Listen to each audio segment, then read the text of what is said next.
Riley, how we doing? How are we faring this fine afternoon?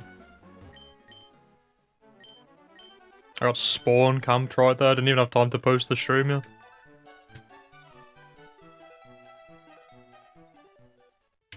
Yo, Turbo, it's good. Evening.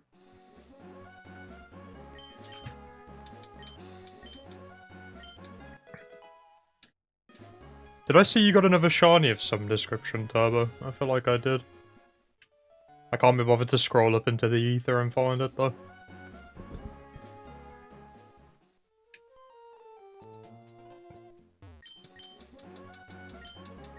Got a Kyogre yesterday. Very nice, very nice.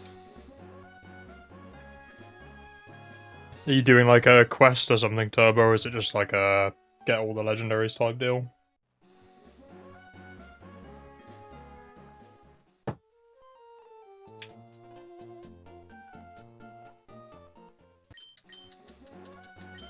I don't know, Turbo. I've got a bad history with the Kyogre hunt.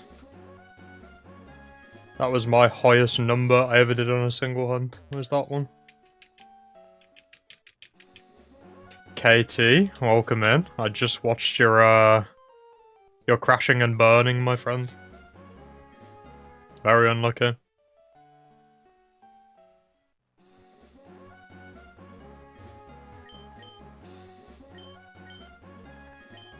You want all the Gen 3 legends? I still need to hunt a fair few of the Gen 3 legends still. I don't know why I started Fire Red Leaf Green when I picked back up shiny hunting, so I did all the statics in Fire Red Leaf Green, pretty much, barring, like, mythical stuff. And then I never did a lot of the Ruby Sapphire Emerald legends.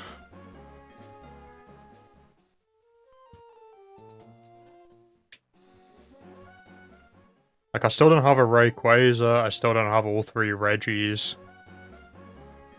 I don't have a... Oh, I do have a Latias, actually. That's a lie. Yeah, that's pretty much it, actually.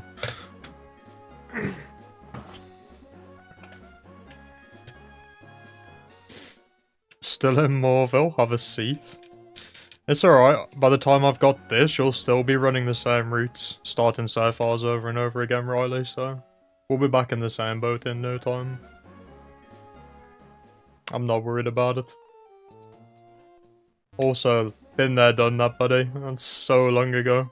It's a yawn.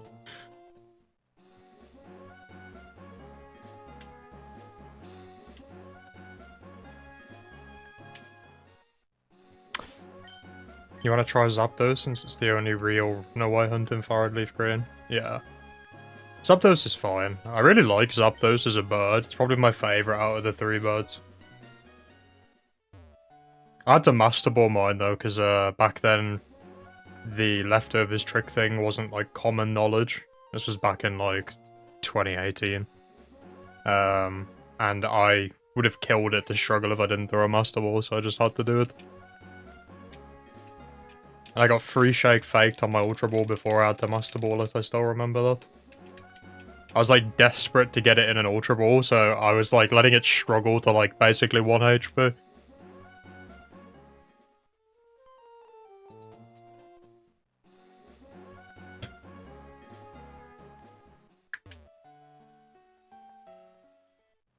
How are you finding the hunt anyway, Riley?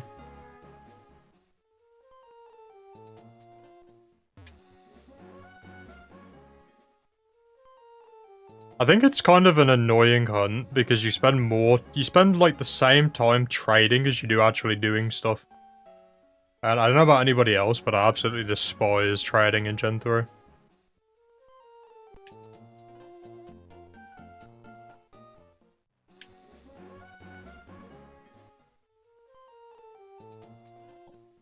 KT's Zapdos is an all-timer. I've seen KT's Zapdos.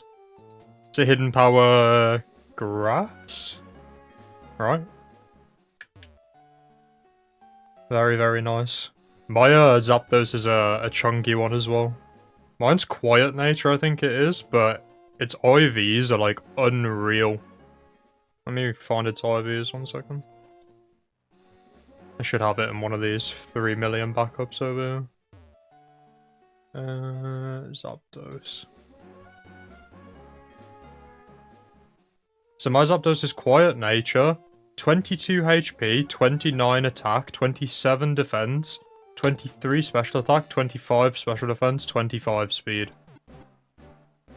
So, it is absolutely like wham IVs.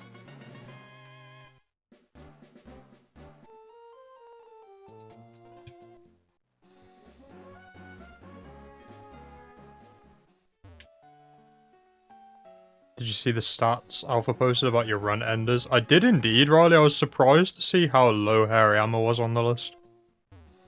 I would have thought that would have been higher up.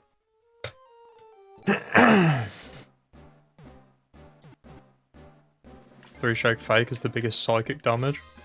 I mean, it's not that bad when you've got the setup with the leftovers and you've tricked it, and it doesn't really matter. Like, yeah, it's annoying, but you know eventually you'll get it. Posted just Zapdos IVs. Does that work? Yeah, I mean, Hidden Power Grass 66 is just really nice. Modest's good as well. 31 speed is crazy. 30 special. Yeah, that's really nice.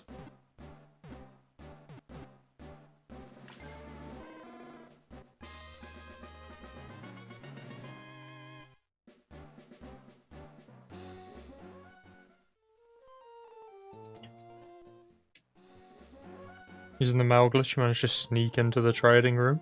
I don't think I'd want to sneak into the trading room. I don't think I'd ever want to be there. I don't really like trading in these games. It just feels like a chore. But what can you do? I don't know if I don't think I mentioned it kind of anywhere in the Discord or anything, but I got a 4IV female Charmander yesterday again, which meant that I got the hatchet on my other save file, which means I now get the fast eggs again, which is really, really making this a lot less annoying. Really, really nice to see. And I got another shiny Charmander, but I know I posted that, so everyone that's here has probably seen that already, to be honest. But the 4IV female Charmander is really, really nice.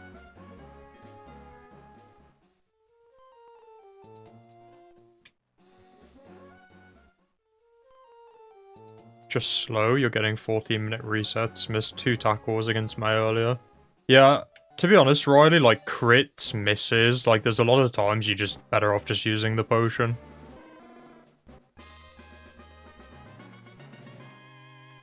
I tend to use the potion after I finish the battle with May anyway, just because it helps, like, stay healthy when I'm catching Pokemon.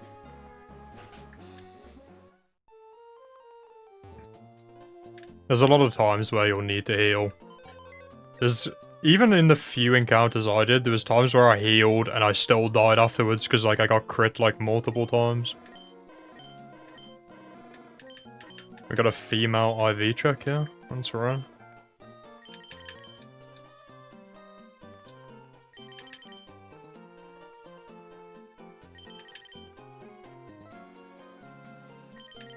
One thing with the new Charmander, though, is I'm going to get faked out a bit more, because the female now has a HP IV above 20, which means it will show as the high roll at level 5, but it won't be perfect. But this is the new Charmander for the collection, so we're now 3 deep. I checked the IVs on this, and it got, like, really high defense and special defense. I think it got a good HP, defense, special defense, and has, like, awful speed special attack. Maybe it has good attack, I can't remember. It's got bad special attack and it's got bad speed. I just remember that, so this one's not really going to see any use either. We'll probably just sit in the box.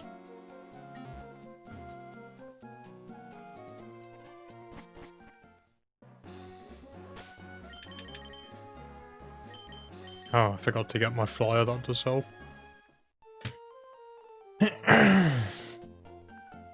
Hariyama's been beyond close to ending the run 3 times, which is why he feels so large. I think it's just the HP as well, right, Riley? Like, if it had, like, just a smidge less HP, where it wasn't, like, a 5 shot, it'd be pretty bad. Or it'd be, like, a lot easier to, like, not worry about it. Need to get back in the rhythm. There we go. Same Pokemon, but different TIDs is excellent. Yeah, it's like the absolute peak of eggs. I didn't realize how much of a difference, like... Well, I did because I've done a Tauros egg hunt before, and that was quite impressive. That's rubbish. I did a Tauros egg hunt before, and Tauros is male only. So, I kind of knew that how much worse it was, having, like, same species, but different TID, or, like, you know, a mismatch in one or the other. But it's nice to swap back and feel how big the impact is. Do you have enough to make a team of 6 shiny Charizards? I do not. I've got 4 currently now. Because I'll have 5 once I get the perfect egg. So if I get one more random while I'm doing this, I will have 5. Because I've got these 3, and then I've got my one that I hunted in Fire Red soft resets. Then I'll obviously have the one that I'm doing with the 5 IV eggs, so that'll be 5. So if I get one more random before my egg, I'll have a full team of 6 potentially.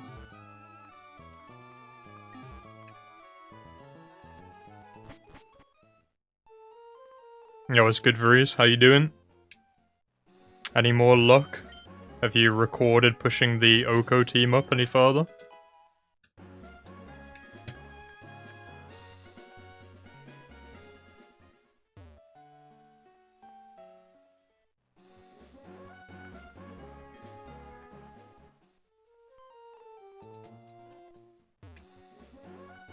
I need to stop waking up at, like, degenerate times.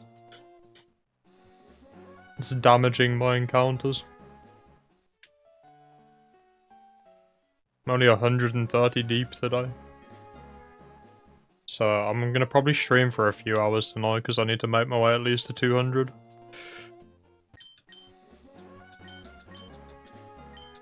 Round 9 took you over 2 hours. So round 9 is in the battles in round 9 freezes in 56. Well, I guess 57 through to 63, right? 2 hours. I'm guessing there was sturdy mons involved in that then, Breeze.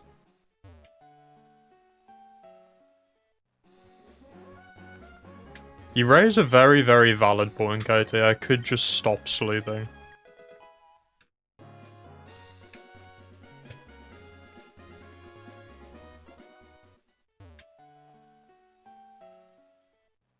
Only one sturdy mon, but it took 2 hours. Was there, like, something else, like, horrible you had to, like, swap stall or something? 2 hours seems like a long time. What are we dear lording, Riley? Oh, the sturdy.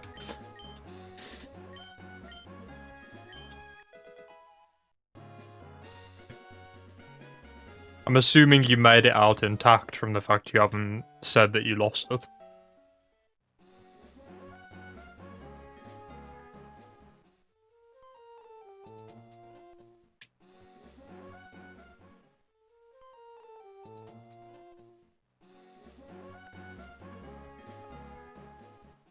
You also didn't play the best. I mean, you can't play the best all the time, you know what I mean? Eventually you're gonna make some mistakes. It's just part of it. Just gotta remember what you fucked up for next time and then not fuck it up next time.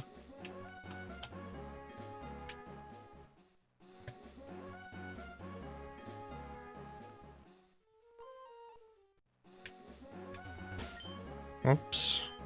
I always forget X opens the menu as well on the Wirebird controller. Maybe it was a Y. No, Y is bike, yeah, X.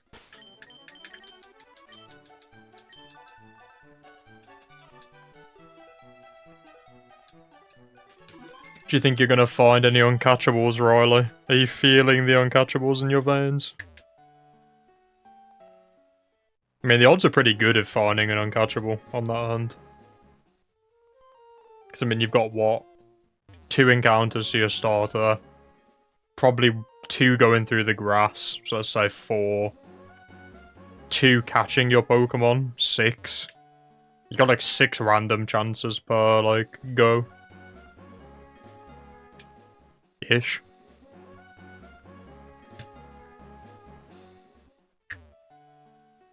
I feel like you have to be quite lucky to not get a random, to be honest. Or unlucky if you want to look at it the flip side.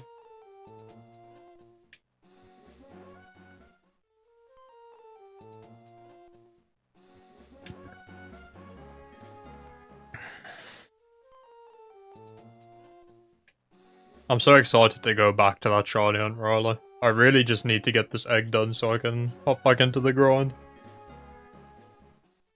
It's kind of sad as well, because like when I get these shiny Charmanders, like I genuinely don't really feel a lot. Like I get like 1 second of excitement and then they just get boxed. It's getting sad at this point. I've been so incredibly lucky with the egg shinies on this hunt though. Like, that's a random shiny Bagom doing the setup. I got a Snorlax shiny in the setup, and I got 3 Charmanders. So I've had 5 shinies, just, like, doing this. And, like, I haven't actually done that many eggs, so it's pretty crazy odds-wise. Yeah, how are we doing, Shadow? Welcome in. What are you up to nowadays? I forgot what you're working on at the minute.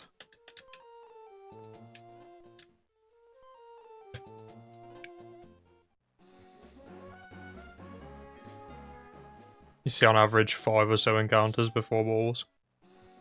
I mean, it's bad, Riley, in terms of, like, obviously you don't necessarily want those shinies, but, like, at least there's something else that can happen on the hunt.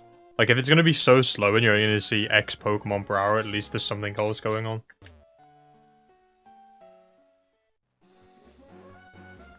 Are you going to count the random encounters as well, or are you just going to count the actual hunt?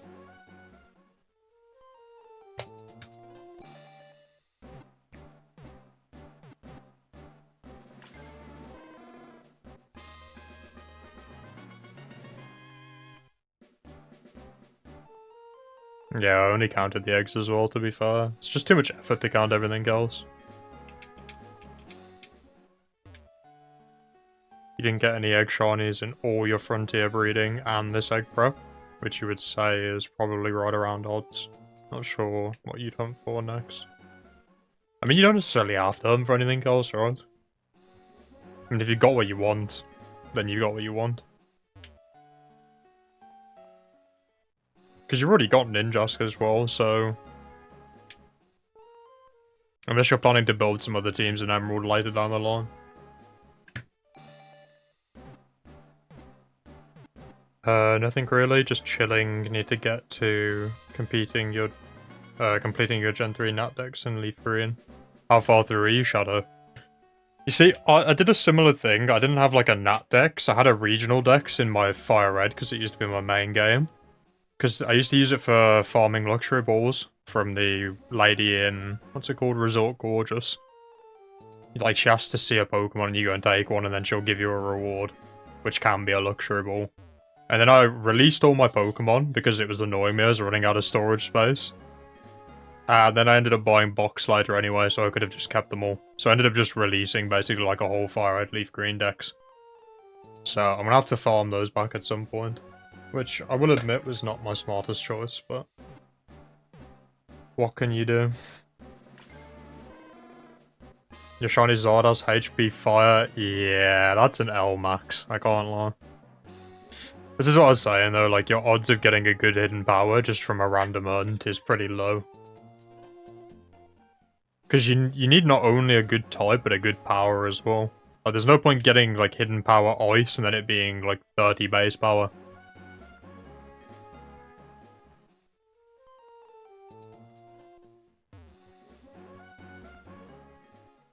Is that Magmar or is that Magcargo, Kato? I assume Magmar, right? I don't know if you'd be excited about a Magcargo hidden power. Maybe you would. Oh, Magnemite. I gave you 2 options and it was neither of the 2 options. That is fantastic. Yeah, that's pretty bad.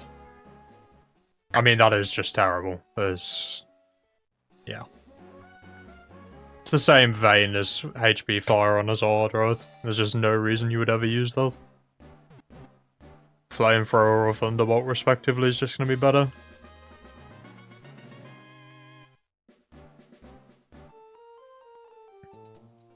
I don't think I have a lot of Pokemon that have great hidden powers, to be honest with you. I've got a Pichu that I got from an egg that has a 70 base power, hidden power fire, which is pretty nice. But outside of that, there's not really a lot that's great.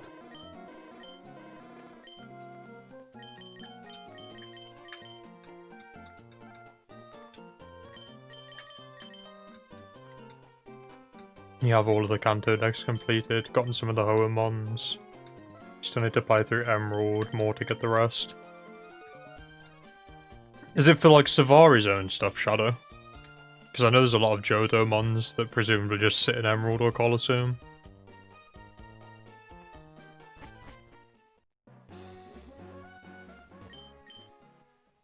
At least Sword still has coverage. I mean, it's got Dragon Claw ovaries. And then you could run a fighting move if you really want to. But with no investment, like, the fighting moves aren't that great.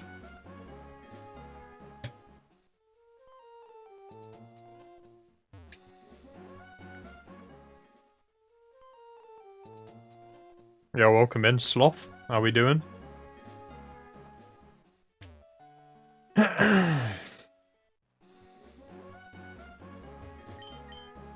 You have a Zard to raise with 70 grass. I'm really hoping, KT, that the one that I end up getting with this egg ends up with the 70 base power, not the 68. Because it actually matters with the roll at Swampert on level 100.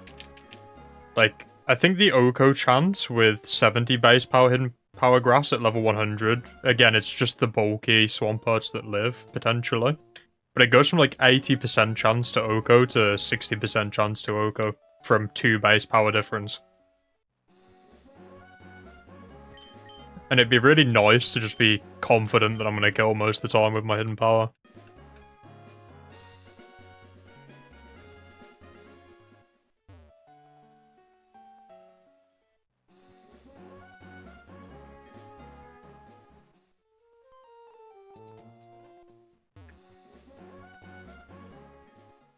Your shiny Altaria has grass at 65. Huntail has poison at 68. I mean, poison is kind of like, when are you ever going to use that on a Huntail though? You know what I mean? Is Huntail's a special attacker, right? Or is it? Now I'm doubting myself. I feel like Huntail and Gorobis are like 2 Pokemon that I actually just still know nothing about in Gen 3. All I know is that they have Swift Swim. I just have no attachment to those Pokemon at all. Where is Huntail? 104 attack. Okay, so it's slightly more offensive, but then all of its good moves are going to be water or ice, basically. I hate when they try to do mixed attackers in Gen 3, like, a lot of the time it just doesn't work. Like, Huntail, like, being mixed attack and special attack, like, you want to invest in attack because it's higher, but then it's like, you get Surf and Ice Beam as your only good moves, probably. And maybe Crunch. Which are all special. And I think the same thing with Arcanine. I think I was talking to Vreeze about it, where it's like, it's a slanted, like, mixed attacker slanted to attack, physical. But then its only physical attacking move it has that's decent is Extreme Speed. Like, for what reason? I really don't like mixed attackers in general. I don't think they're very great.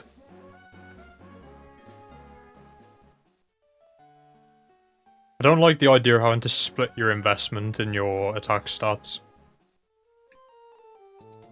Just seems like making a weaker overall Pokemon than just doing specialized attackers. Yo, what's good, JG? How we doing? Have a good rest of the Sunday. Thank you, thank you. You too. I'm off next week still, so it doesn't really feel like a Sunday to me, I'm gonna be honest. So I'm just gonna chill, and I'm just gonna hunt for a bit tonight, I think. You have beef with mixed attackers? A certain one, Riley. A certain mixed attacker that may or may not be a run killer. Like, there are a few. Like, you've got, like, your Swamperts, your Blazikons. But, like, for the most part, Mence is a good mixed attacker. But, like, there's very few Pokemon that pull it off well.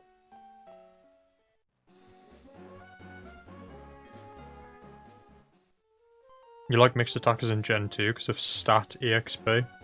Yeah, I don't really know a lot about Gen 2. I know that the DVs work differently, right, because they split between stats. But, yeah, I'm not massively into... Is it DVs or is it EVs still? Is DVs IVs? I never remember. I'm not big into Gen 2, is the long story short.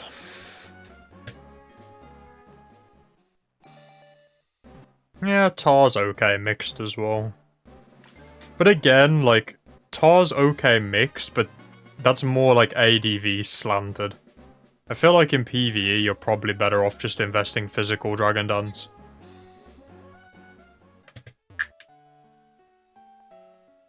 Yeah, DVs or IVs, okay, makes sense.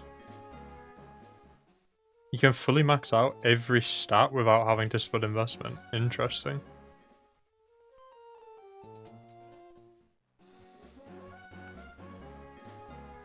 Dino tried to be mixed, but physical is the only real way. Yeah, I mean, D-Knight's just not... D-Knight's just stuck in the shadow of Salamence, like, let's be real. Like, Salamence just has a better stat spread, a better ability. Like, why would you really rock D-Knight? Like, if Salamence didn't exist, D-Knight would be really good. But because Salamence exists, there's just no real reason to use D-Knight, I feel like. Like, yeah, it's slightly bulkier, but then you're just slower than a ton of stuff. And again, you're only really bulkier on the special side because you've got Intimidate on Mence.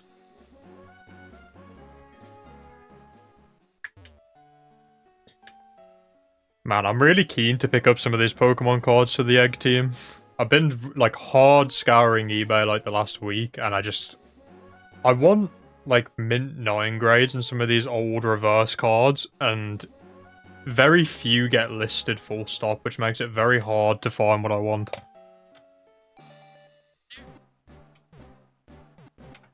Like, 10s are just, like, ridiculous prices for some of the old school reverses.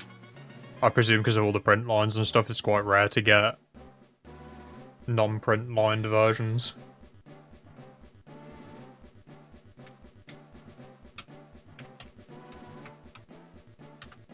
Dragonite does get T-Wave, which is good for store strats.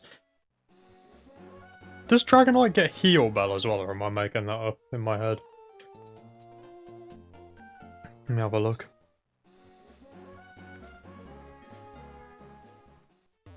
I have like a weird feeling it has Heal Bell. It does have Heal Bell.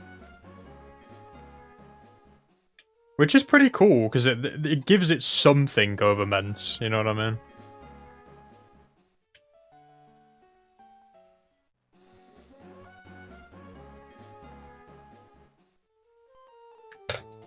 It's almost like having Refresh, but even better, right? Because you can just because Salamence has Refresh, but it doesn't have Heal Bell, so you can kind of use it as like a Cleric. It's almost bulky enough to get away with it as well. Like, as long as you're not fighting like an Ice type or like a Rhydon or something.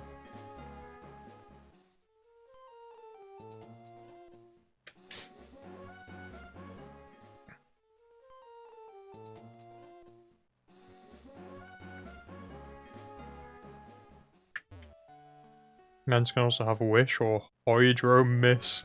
That does sum it up.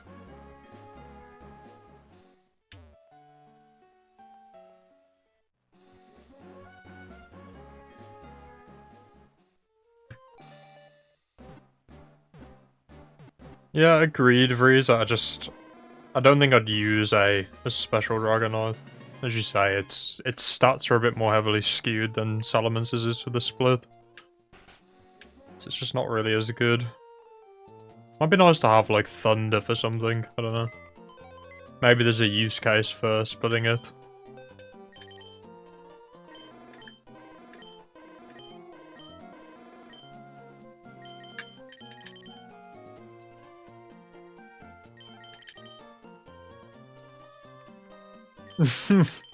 Yeah, Sloth, I had the same thing happen to me in one of the chats.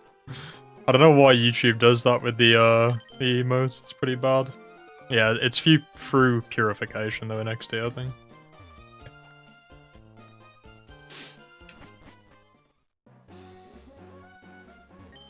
I mean, it's the power of the moves as well, Overease, right? It's the same reason why, like, Mixed Ments is good. It's because it has Hydro Pump that's 120 base power.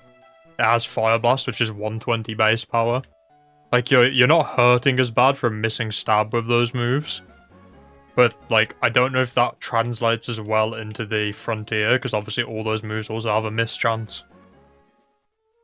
Whereas, like, they're worth rocking in ADV because the extra, like, damage is needed for rolls on stuff.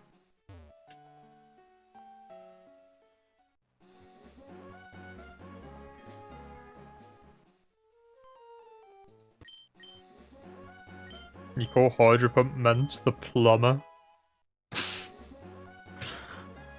I think that's a pretty fitting nickname, to be honest. I still like the Dishwasher the most for the Kingdra. That one's from LRX2. I love that nickname for Kingdra. The adamant one. Dishwasher.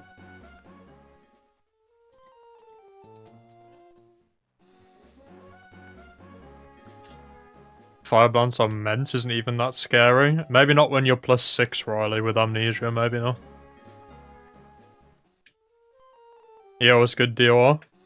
How we doing? Have you taken the team for a spin yet? I saw you were posting the squad a couple of days ago, maybe.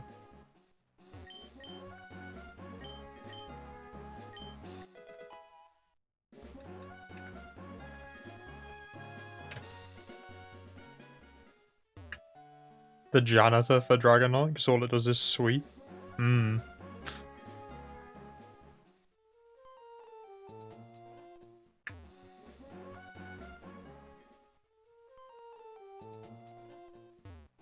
You got Suicune from Colosseum today, considering you're switching part for Suicune, making your team Espeon, Suicune, and Metagross. I mean, I don't think you can really go wrong with either, to be honest, DOR. Like, Suicune's a beast, Swampert's solid. I think whichever one you slot in the team, you'll have good chances.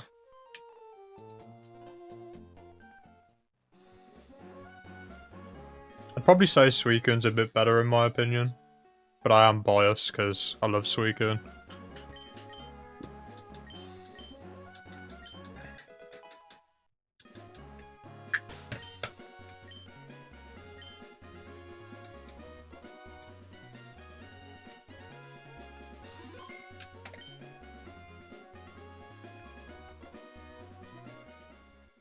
Currently have 50 or so wins. I mean, that's a solid start, DOR.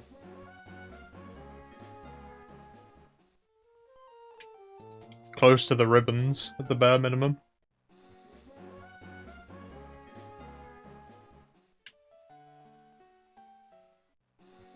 You love cat and dog looking mons, so Suicune is so beautiful.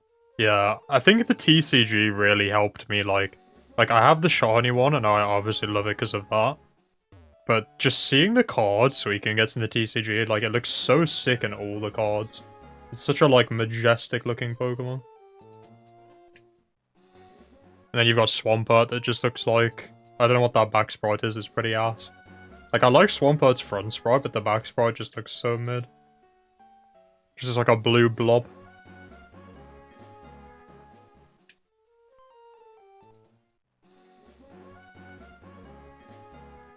Suicune has pressure, so it's goated in your book. Yeah, I mean, pressure's, like, overpowered. We've seen it with the Articuno, it's a similar thing, right?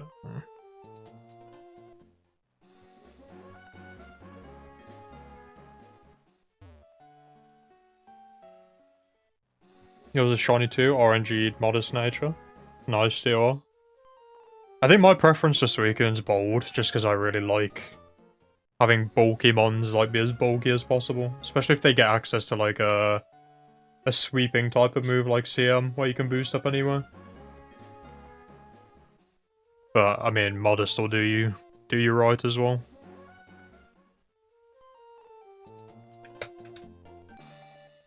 Bad shoulder posture.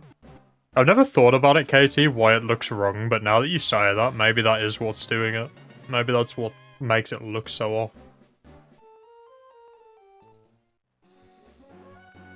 Metagross, sorry, I missed one. Wild Lord back sprite is literally Kyogre at home. You can barely see it, and Metagross back sprite is much smaller. There's a lot of mons that get that treatment, Sloth, where they just kind of, like, make them really small or clip them off stream. Or off the screen, sorry. I think that's the problem that some of them face, to be honest. Trying to think what else is, like, tiny. Yeah, like, Kyogre's, like, just like a flipper, basically, right?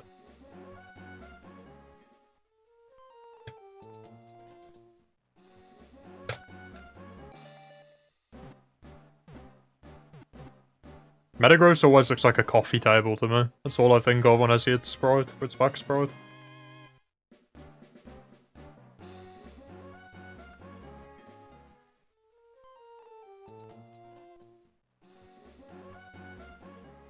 Took you a while to do because you had to finish the game and trade some die balls to catch it. Yeah, I'd imagine that probably, like... I'm not sure how hard RNGing in Colosseum is, DOR. I'm sure you can loop me in better than anybody else. But, if you, like, have to keep doing, like, multiple resets to keep catching it and checking it, I'd imagine trying to get it in a die ball adds a lot of time.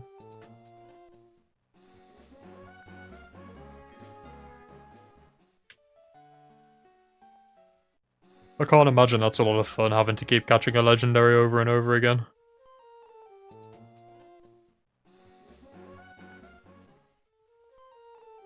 That's your issue with some of the Pokemon in Gen 5. Front sprites are cool, but the back sprites look like giant dancing blobs of pixels.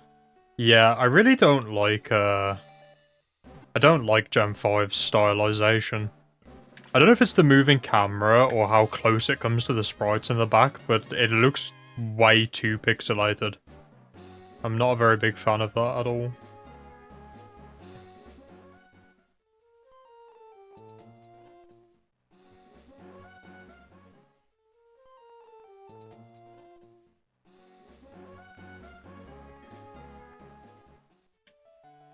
All the muck sprites is asking for a high five.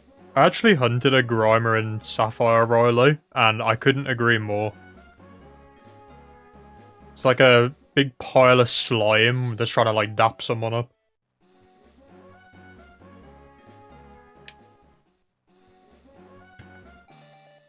I don't know about the only thing, Katie. I think Bulbapedia's better for, like, information about things, but I just prefer Cerebi because it's what I'm used to for just finding, like, stats and learn sets and stuff like that. Like, if you're looking for just general information about topics, I would say Bulbapedia is probably better.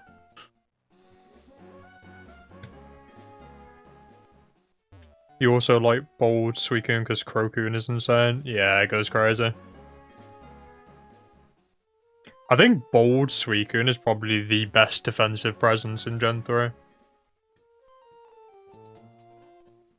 Talking, like, physical defense, that is, because obviously Blissy's got the Spadef lockdown.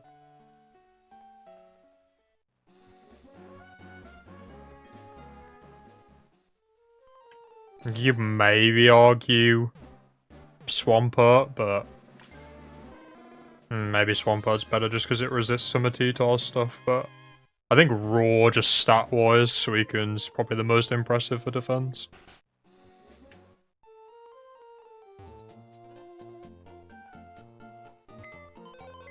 True. Skarmory. Yeah, true. It's probably Skarm, actually. Suicune's a bit more of a holistic defender, though. In that, obviously, it can CM up on, like, even super effective moves. But, yeah, for raw defense, Skarmory is better, yeah. So the only problem I have with Skarmory is it can't really do a lot back. Like, I understand Skarmory, like, in ADV, just kind of is meta because of what it brings to the table with spikes. But I think in PvE, Suicune can kind of just do more back to Pokemon than Skarmory can. Just more consistent overall.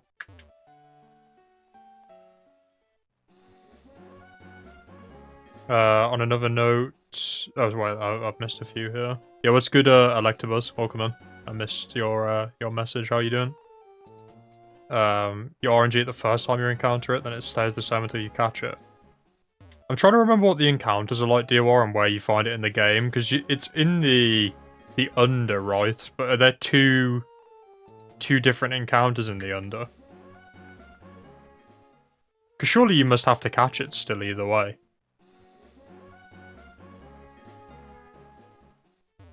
On another note, you successfully bred a Horndrill Sheer Cold Lapras on your Emerald copy. Nice stuff. Very nice. Following in the footsteps of our good friend Vries, doing his Oko only team. I just realised that I've not been picking up eggs this whole time. I'm gonna get a tactical save here in case the first one hatches. Which is quite likely considering I don't know how long I've just been cycling with no eggs.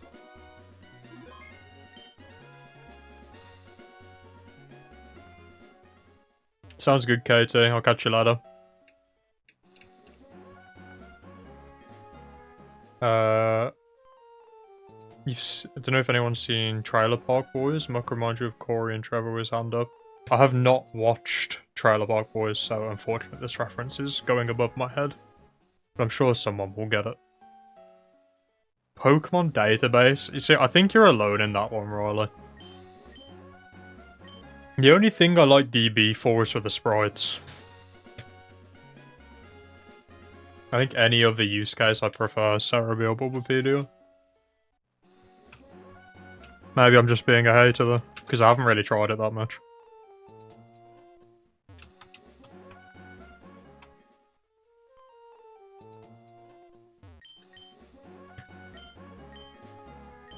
You really like Fari as a Fizzwall? You probably already gone KT, but yeah. Fari's kind of nice as a Fizzwall, because it's not... Like, what is it even weak to? Like, I know it's weak to fire on the special side. It's not weak to rocks, it's steel. It's not weak to fighting because it's bug. Does bug resist ground? I feel like bug resists ground. Why am I forgetting, like, basic things? Maybe bug doesn't resist ground, maybe I'm thinking of grass.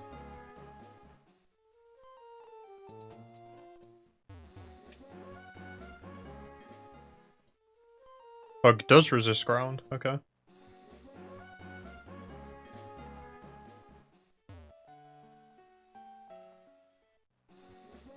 I like how much of a split there is in the community between, like, what site you use to research random stuff.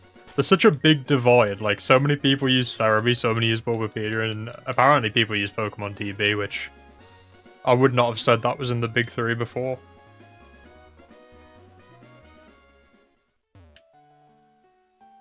Yeah, not having a single physical weakness goes very hard when you're trying to be a Fizzwall. It's just a question of if you're weak to common coverage moves that the physical ones also carry. Looking at you, Earthquake.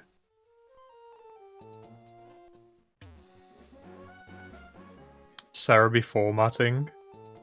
Yeah, Cerebi formatting. Cerebi's website kind of looks like it was coded or like made in like 2000 and they just haven't updated it. But it's just nostalgic for me. Like, I always used Cerebi as a kid. And I think the information on there and the actual, like, styling of the information is good. I think it's just the visuals of the website are a bit outdated. Team DB, Electabuzz. Okay. Apparently there are DB fans amongst us. I'm a Cerebi enjoyer personally, for sure. You fight Venus 3 times, it sticks around for all 3 encounters if you don't catch the Suicune. Yeah, but surely, what I'm saying though, Shadow, right, is surely you can't save until you've checked it. Because if you save once it's generated, you're stuck with one that might not be the right Suicune. Like, you might have hit the wrong frame. So, no matter which fight you do it in, do you not have to catch it each time in a dive ball to check it? It's not like you can master ball it and then check it, and then uncatch it, you know what I mean? Like, surely when you're RNGing it, you must be catching it in a dive ball still.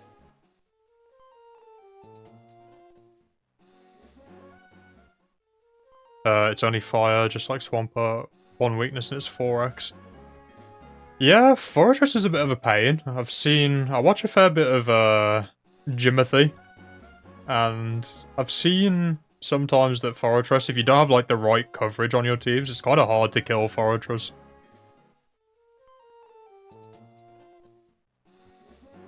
It's kind of rough.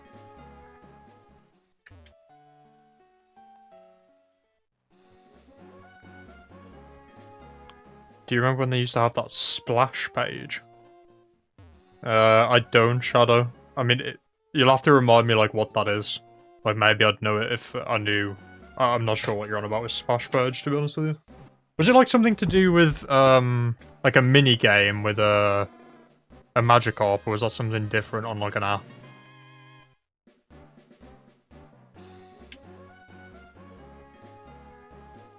Cerebi's owner is one of the most powerful Sigmas to exist. I'm trying to remember who the owner is. I've seen him on Twitter. Is it like someone Merrick, right? I always remember his last name because there's like a character in Yu-Gi-Oh! Whose last name's Merrick, I think, or his name's Merrick. I always think of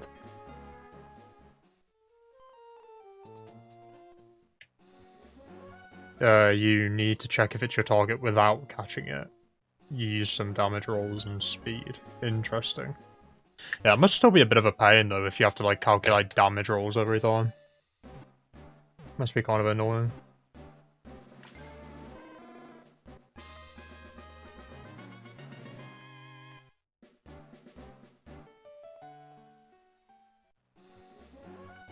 That was the one you got in round 9, Breeze.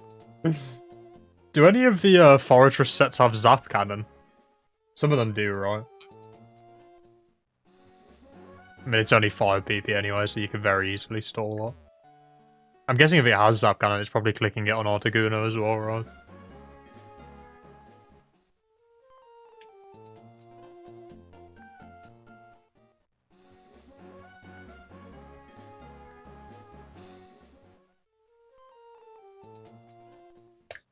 When you typed in the website, it took you to a page that said enter, and you had to click the enter word on the screen to enter the website.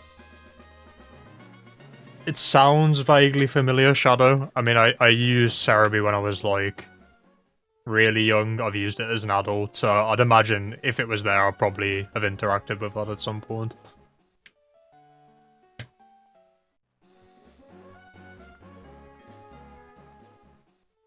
Zap Cannon EQ, so after Zap it's useless. Yeah, nice. Solid. You know which mon? I'm just scrolling Cerebi now because we were talking about randoms. I was looking at steel types and Fortress. I've just seen Scissor on the steel type listing, and I don't think Scissor gets enough hate in Gen 3. Like, they did this guy so dirty in Gen 3, so unbelievably dirty. Like, what is this move pool? Like, I know it's bad, but I'm looking at it again and, like, it's just tragic. Like, Metal Claw. Metal Claw Silverwind. Like, what were they doing, man?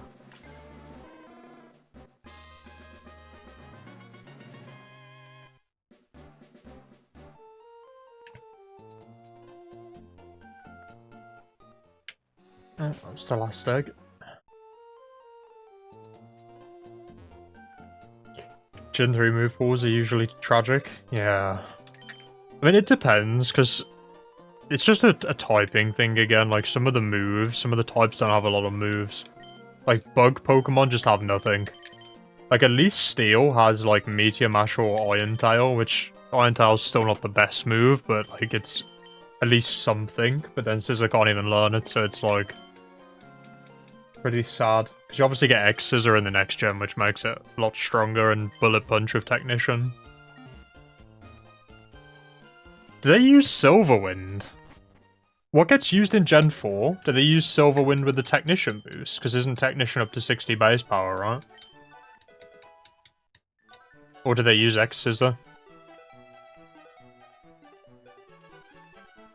It's like the standard set, I guess. I know for a fact Scissor becomes a lot better in Gen 4. Bug Bite? What, just for stealing berries off stuff? Because Bug Bite's not that more powerful, is it? Gen 4. What's Bug Bite? Oh, I thought X-Scissor was 90. X-Scissor's only 80. It's not that great. Where's Bug Bite? Silver. Oh, Silverwind's special in Gen 3. Or Gen 4, sorry. That makes more sense why no one uses it then. I was wondering, like, why would they not use that? Because it gets Technician Boost, and then you'll also have the chance of Omni Boost, but it's special. So, yeah. I guess a lot of them just rock U-Turn as well, right? I forgot about U-Turn as a move. I'd imagine, is U-Turn not, like, the meta move on it, thinking about it now?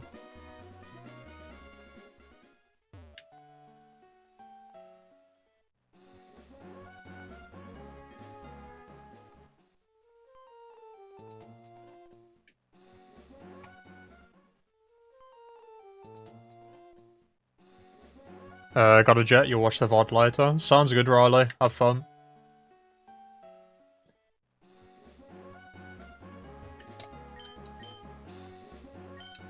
What's the last shiny I encountered in the wild? It would be a fishing shiny, probably. Let me have a look. I'm guessing it's probably Tentacruel. Yeah, Tentacruel was my last wild shiny. I haven't uploaded that yet, now that I think about it, actually. It's just sat in my folder on my computer somewhere.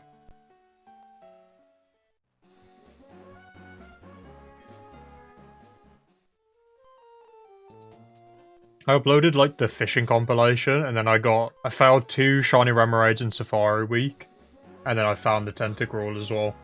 So I've already got another 3 fishing shinies in Emerald. After the compilation.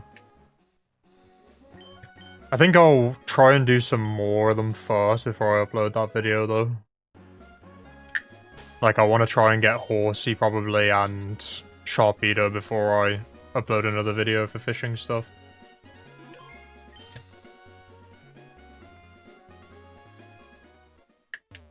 Bug Bite's 60 in Gen 4? Yeah, that makes sense then, because then Bug Bite gets Technician as well, right? So it's 90 base power rather than X-Scissor's 80.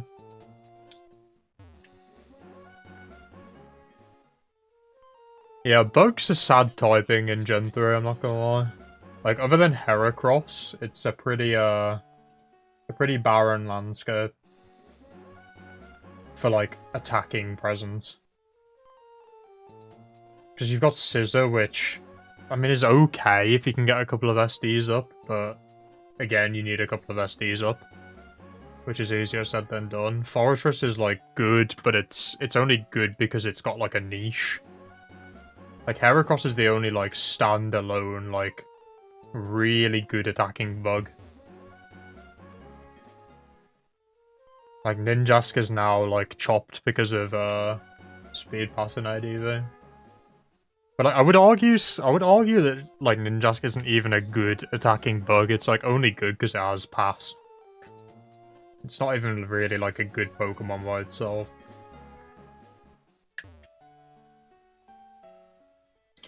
See, Electabuzz, I've got a Shuckle, and I tried to use a Shuckle, and Shuckle's just fraudulent. Like, its HP means it's not bulky enough. Like, if you come across, like, a Water-type Pokemon, like, it's not setting up against those properly and winning that.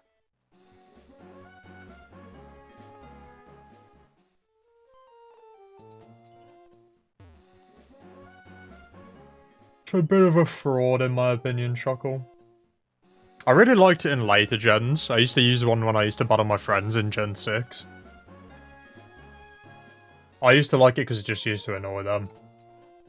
So I think it gets, like, is it Infestation or whatever the move was, where they can't swap and it does, like, damage over time.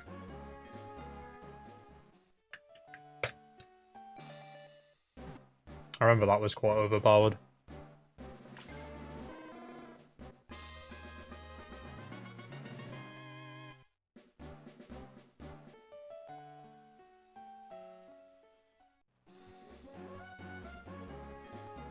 I mean, Bullet Punch as well is the other thing, right, Shadow? I was just thinking about, like, it's weird without Technician, but even ignoring Technician, like, Bullet Punch is such a good move. I feel like missing that, like, yes, it gets quick attack, but, like, it's really not as solid without that. And obviously that's boosted by Technician, so yeah, to some extent that is Technician as well. Yo, what's good, Blue Storm? How you doing? Didn't you get something cool, Blue? Did you get, like, a powerful egg or something? I feel like I saw a message about that. Maybe that was in last stream or one of Riley's streams. You got something with some... Was it a Metagross, actually? Now that I'm thinking about it. Like a good Metagross. Have you done anything with that yet? Yo, it's good, Hugo. Welcome in. Bullet Punch is his bread and butter. Yeah, without his Bullet Punch, he's just kind of there. Like, no good speed, no Technician boost, no good stab. Kind of got left out to dry in Gen 3. See, this is my problem. I start talking when I get bored of doing eggs about, like, different builds. And then it just makes me want to go and build, like, 300 different Pokemon. And I need to finish what I'm actually doing before I go and build the next 300 Pokemon.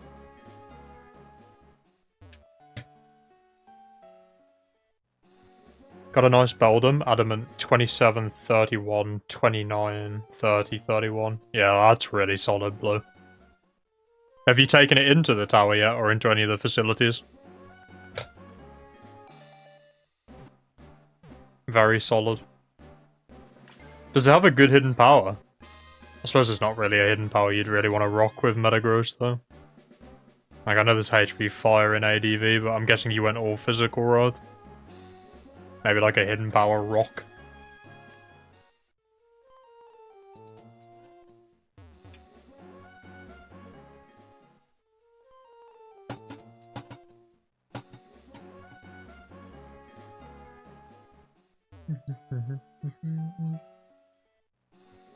I do want to breed a Metagross. It's on my list somewhere, but like, I want to get back into shiny hunting these once I've got this egg. And I think that's my immediate next step, is get this and then go back to shiny hunting for the team. Quite standard, Meteor Mash, EQ, Shadow Wall, Explode. No hidden power. Yeah. I mean, it's standard for a reason though, you know what I mean, Blue? It's standard because it's good.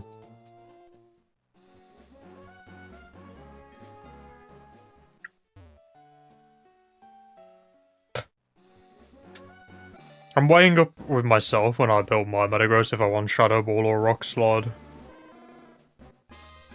I guess again, it depends what the rest of your team is. Because like, Meteor Mash is so powerful, it's hitting for basically the same damage as Shadow Ball, but obviously you just have 100% accuracy with Shadow Ball.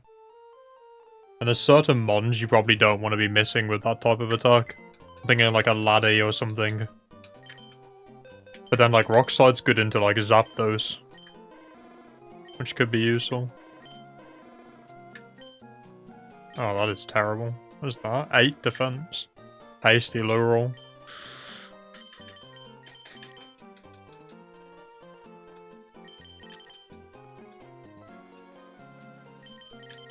Still want to finish your Gengar before you take in the tower.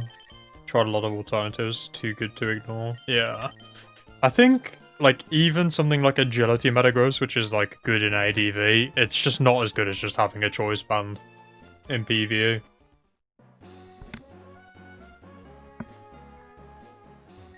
Shadow just read my mind. I think Bandit's just better, Shadow, to be honest. Like, that immediate extra pressure really helps into a lot of Pokemon. Especially things like the Regis, like a Regirock. Like, having banded damage straight away is, like, massive.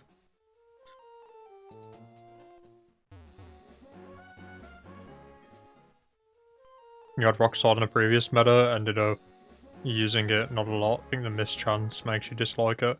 I agree, but like, that's just the type of Pokemon Metagross is, because you're gonna run Mash anyway, so you're gambling with accuracy regardless.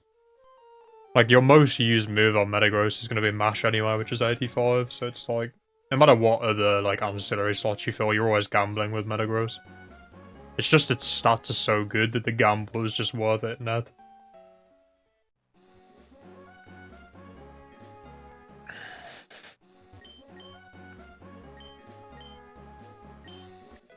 Yeah, I agree, Shadow. I'm the same as well. Like, I watch a fair bit of ADV content, and I look at stuff, and I'm like, oh, that's really, really useful. But then you look at, like, the EV spreads and the moves, and it's like, it's so tuned in and so, like, specific to what's in the meta. Whereas in PvE, you obviously need to cover a lot more Pokemon, so being better into more things is more advantageous than being really good into a few specific things in, like it is in PvP.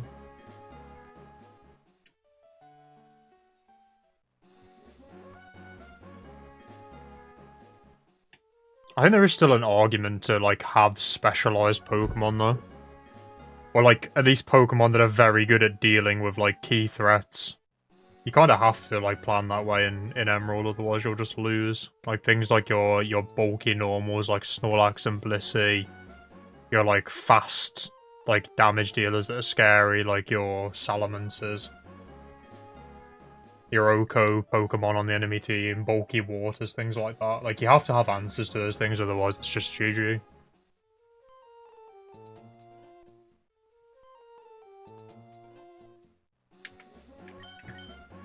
And then it's just how many other things can you fill in. You're always going to be weak to something. Doesn't matter what team you, like, run. Unless you do, like, the full PP store build, and even then, like, that has weaknesses. Like, there are threats to even the full PP stall team.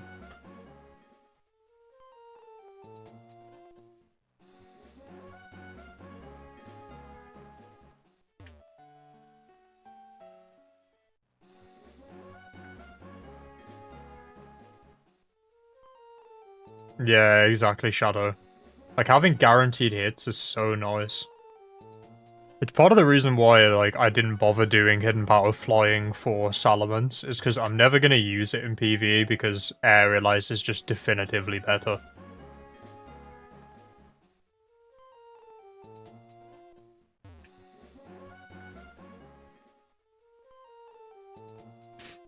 I don't think there's any other Hidden Power that's worth rocking on Salamence either. Like, maybe Hidden Power Grasp, but I'm not running Mixed, so I wouldn't even run that.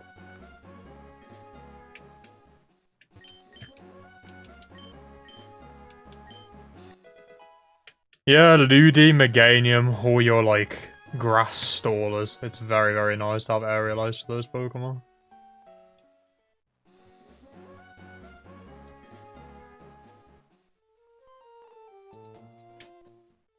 I'm really getting, like, impatient to go and do some Battle Tower. But I will wait. I don't want to, like, do it, like, I could just do it with some of my shinies, but, like, at this point, I feel like I'm just committed. Like, I've done the tower before, like, it's not like it's my first time doing it. I've done, like, ribbons on a few Pokemon.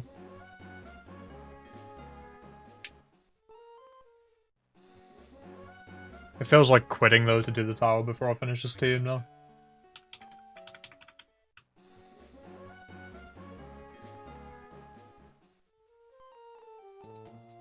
Yeah, I've golded Factory already, Vreeze. I've still got an active streak on it, but I think Factory is a lot of fun. I would like to push my streak at some point. Like, I just got gold and then just, like, left. It's like my gold streak is still active. I think it could be fun to go and, like, take that back in for a stream somewhere, maybe.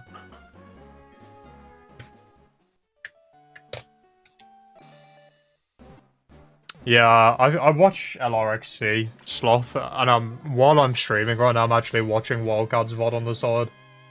So, you read my mind to some extent.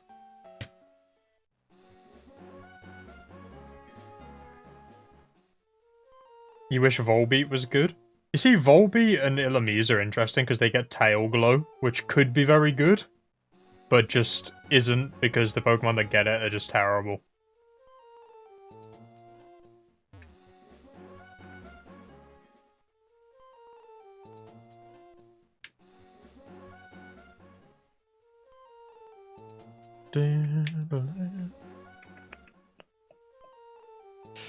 I got a pretty bad Charmander a couple of days ago as well. Like the female one that I'm using now, that's 4 IV. I think this one has 26 or 27 HP. So that one was like very close as well. So like I've had a 30 and I've had a 26/7 now. Like I feel like I'm getting close. It's just not quite there.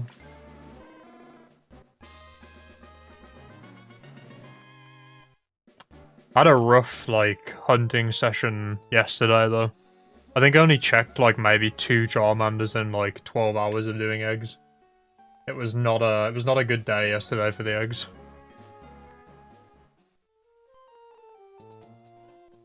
And I think out of those 2, one of them was quite impressive as well, so I only ended up leveling up a single Charmander the whole day. It was a bad day in the history books of the Sun.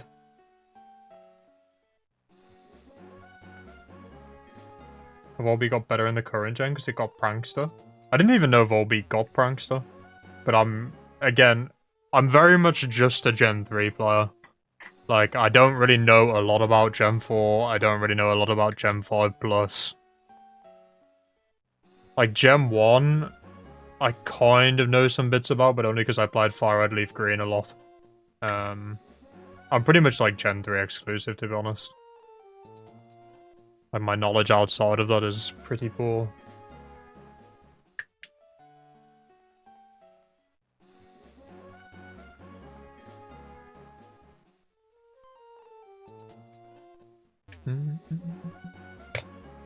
So are you breeding for a Gengar now then, Blue? And what's the build you're going for? I love, like, crafting Pokemon. I spent so long yesterday in the damage calc looking at Snorlax and trying to figure out the EV spread. I didn't get very far with it. And to be honest, it looks like there's not a fat lot of difference between the spreads for Snorlax, to be honest with you. Like, I'm not even running leftovers on it at the moment, so I don't even know if it matters about having a multiple of 16 for lefties. Like, maybe it'd be nice to have a multiple of 16 in case I use it on a different team later and would like leftovers on it.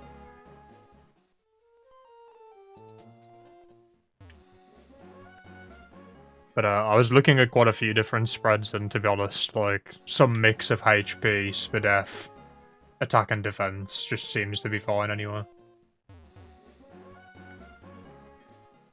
You're actually looking at calcs of the spread. So what's the rest of the team, Blue? You've obviously got Metagross Gengar. What's the last member of that team? Seismic Toss has been helping out your Charizard in the tower, mating with Focus Punch though.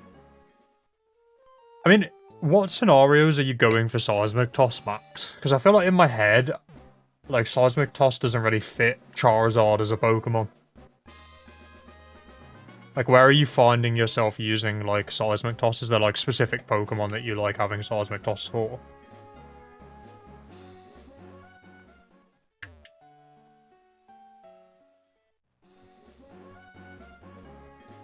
Do I have a hidden power flying Gyarados? I do not, Sloth.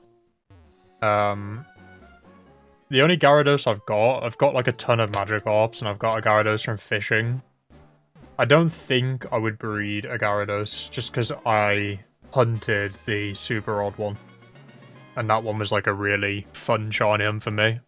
And I don't really like to replace Pokemon that like meant a lot to me as a hunt with like perfect ones, you know what I mean? Because, like, the Charizard to me was just a random soft reset hunt.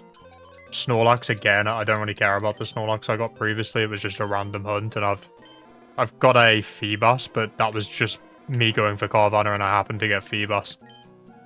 I try not to hunt things that I've got, like, an attachment to again, if that makes sense. I like to keep the shiny and the memories of, like, that Pokemon with that specific shiny and that specific, like, time I hunted it. Because, like, if I hunted another Gyarados now, I wouldn't care as much about the one I fished up with Super Odd. I'd be more thinking about, oh, I remember getting that 5 IV one. And I would never use the other one.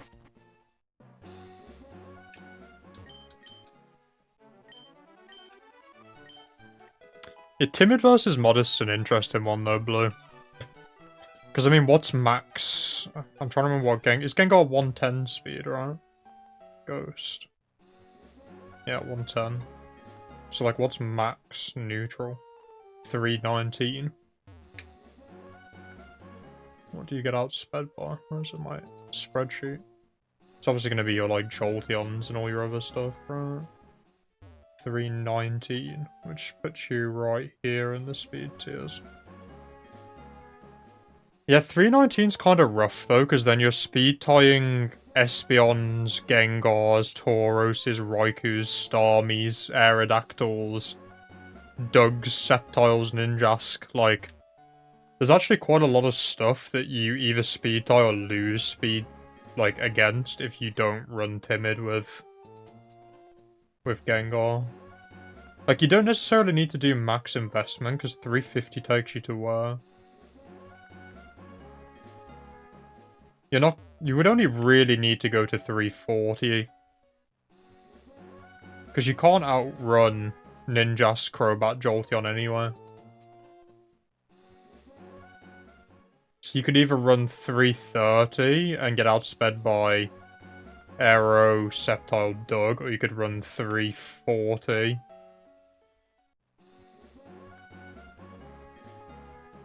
And outrun those mons as well. There's no point going any higher than 340 because you can't outrun anything else. So you just have to choose if you want to go to 330 and keep some investment for somewhere else, or if you want to go up to 340.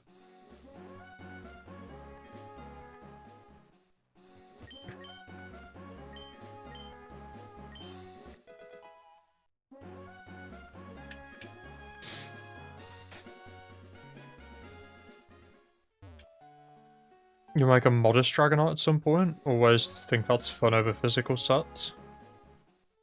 Or would Quiet ever be better?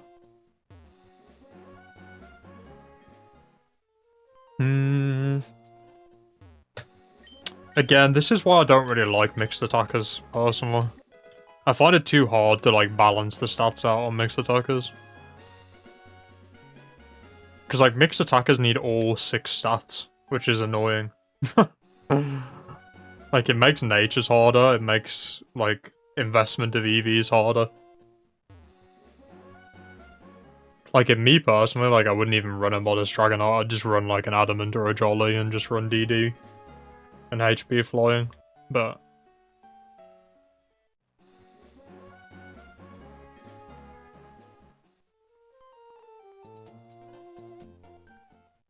I'd probably go Modest, though. Sloth. If you're gonna run it as, like, full special.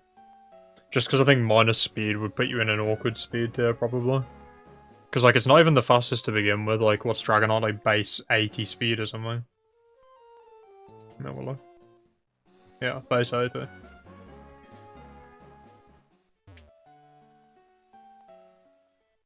Oh, yeah, Shadow, sorry. Again, this is ADV brain. Yeah, Aerialize.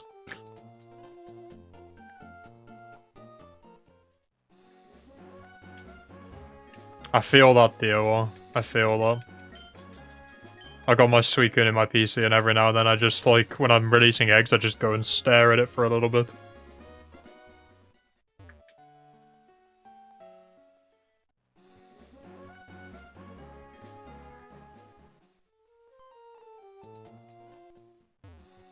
See, the thing is with me, Sloth, when, like, things like Thunder Wave on, like, Pokemon that are attacking Pokemon, I'd rather just have a dedicated, like, support type of Pokemon, or, like, stally Pokemon that has status moves than just, like, put status on something that in my mind should be, like, the sweeper almost, if you get what I'm saying.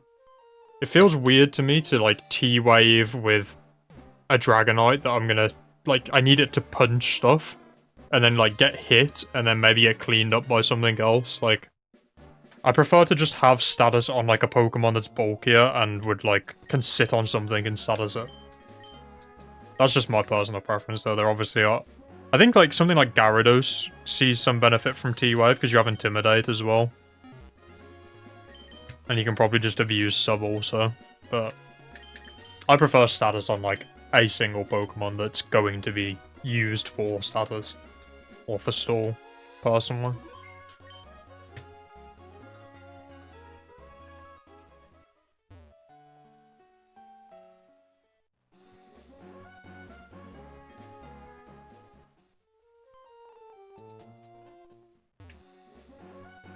Oh god, I need to split my recordings.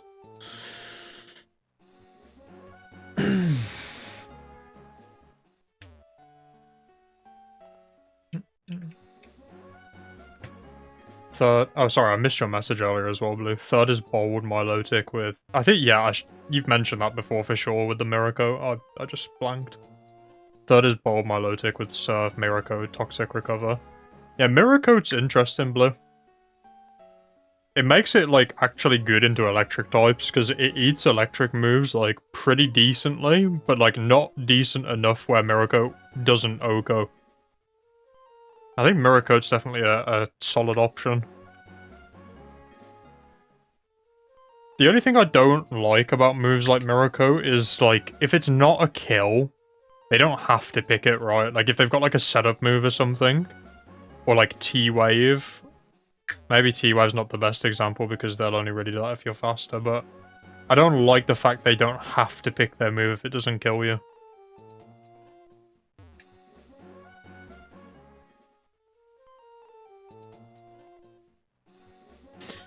See, on my Milo, I've got to run sub, because otherwise I'm really weak to OHKO mons, but because you have Gengar, you're not as weak to OHKO mons. Because obviously Horndrill and Fissure don't hit you, and then you can just debond onto a Sheer Cold. I am missing those abilities, so I've got to run sub on my Milo instead, to just kind of give me an out into OHKO spam.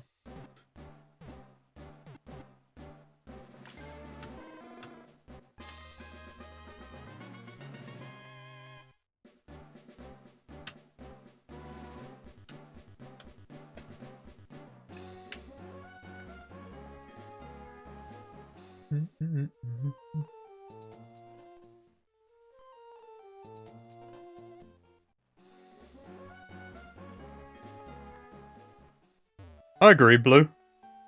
I think sub works very well on fast Pokemon though, because a lot of Pokemon carry T-Wave, and a lot of Pokemon will click T-Wave because of the AI, if you're faster.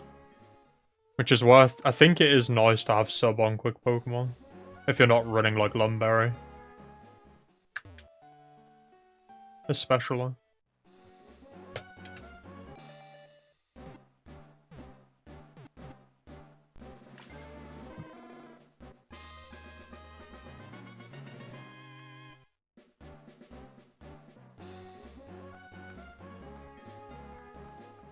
Yeah, I mean, you're the biggest sub advocate of all time, Breeze. Yeah. I mean, I think... I'm definitely with you. I think sub is, like, ridiculously good as a move in the tower.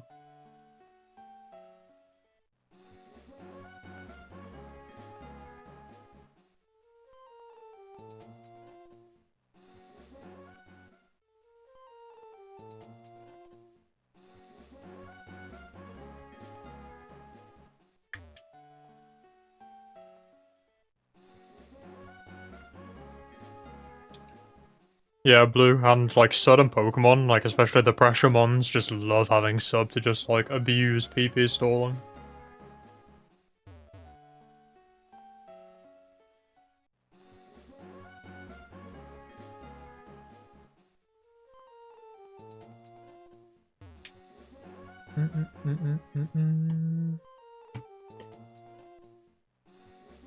Yo, it's good, Dwan. How you doing? Welcome in, welcome in. We are on stream number X of doing eggs for the millionth time.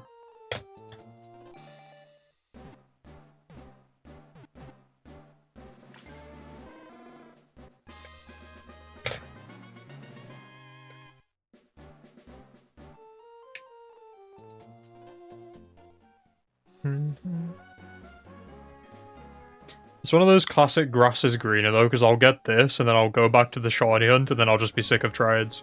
Eventually. So I should probably just enjoy it while it lasts before we go back to trading hell. You doing good? How's yourself? I'm doing decent. I'm on a holiday from work at the moment, a vacation, as the Americans like to say. So, just chilling really, to be honest. Trying to farm as many eggs as possible before I have to go back to work. And I'm handicapped by how much I can do.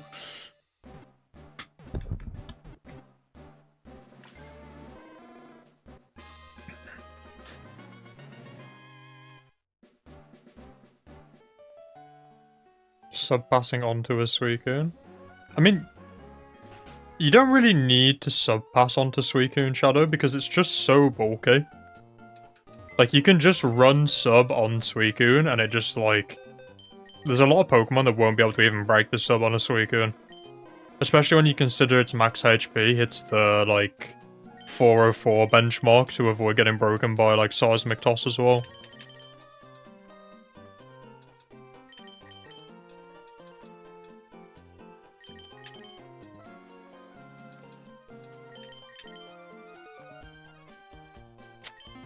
What's going on, everyone? Finally got your 3x31 IV Bulbasaur. Was a grind, but nothing compared to what you have going on.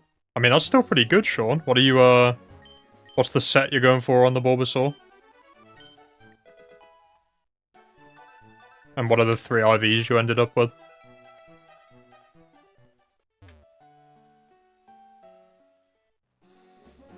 What stats are you looking for with 5 IV? Just everything other than attack, third one. It's going to be a full special Charizard. It's timid, so I don't need attack at all. In fact, it's actually beneficial to have less attack, because then you take less damage if you hit yourself in confusion. But you can't really control that if you're trying to get 5 as well. You just kind of take what you get on your last roll.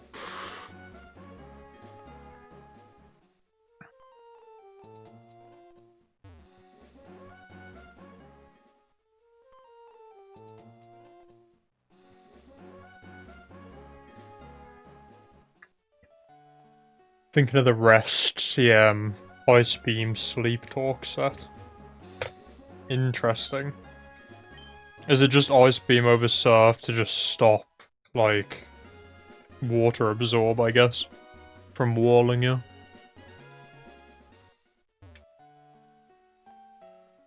Imagine rolling Perfect 6 IV as last troll. My Milotic has a very high attack IV as well. I'm trying to remember what it was. I think it was like... It's definitely the highest, like, shiny I'll have once I've got it. I think it got, like... It was above 20 in attack as well. Let me have a look. Which save do I need? This one, maybe? Nope, not that one. Can never find which save file is the one with all the eggs on it. Not that one. This one, maybe. Nope. I'm not doing very well here. It's alright, I'll just go through every save file and eventually I'll hit the right one. That's the one. It has 23 attack as well. So it has 178 total IVs, my Phoebus.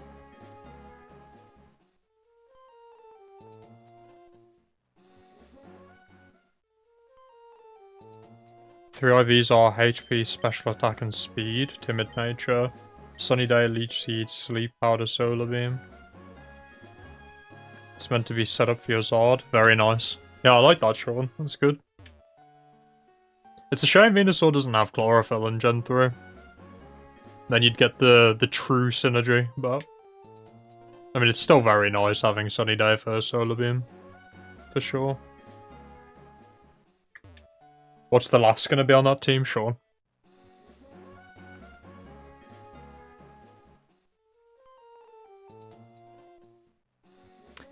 I always get a bit of nostalgia when I see you come in the chat, Sean, because me and my cousin always used to get the Pokemon games, like, together.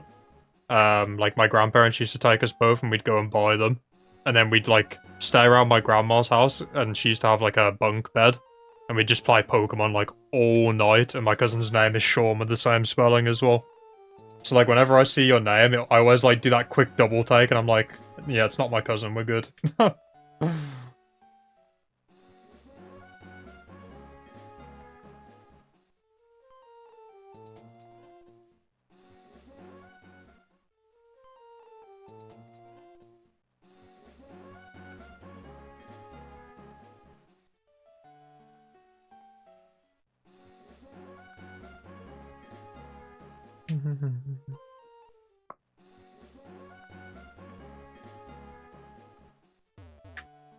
Are you doing round 10 today, Varese, or are you putting it off?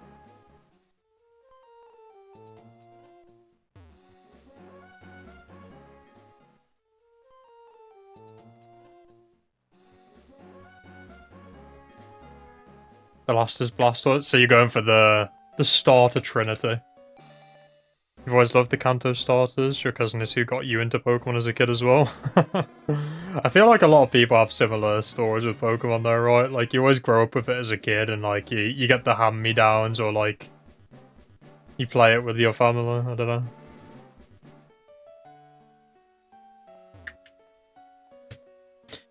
Are you gonna run Mirror Coat on the Blastoise, Sean? I feel like that's definitely a solid option given the rest of the team.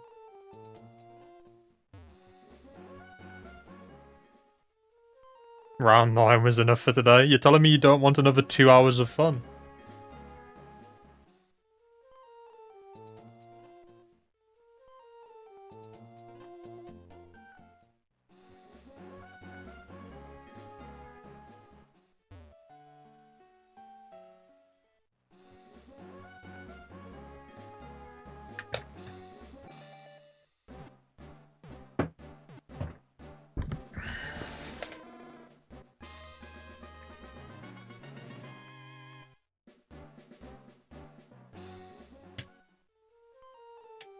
You're hoping it's not shiny?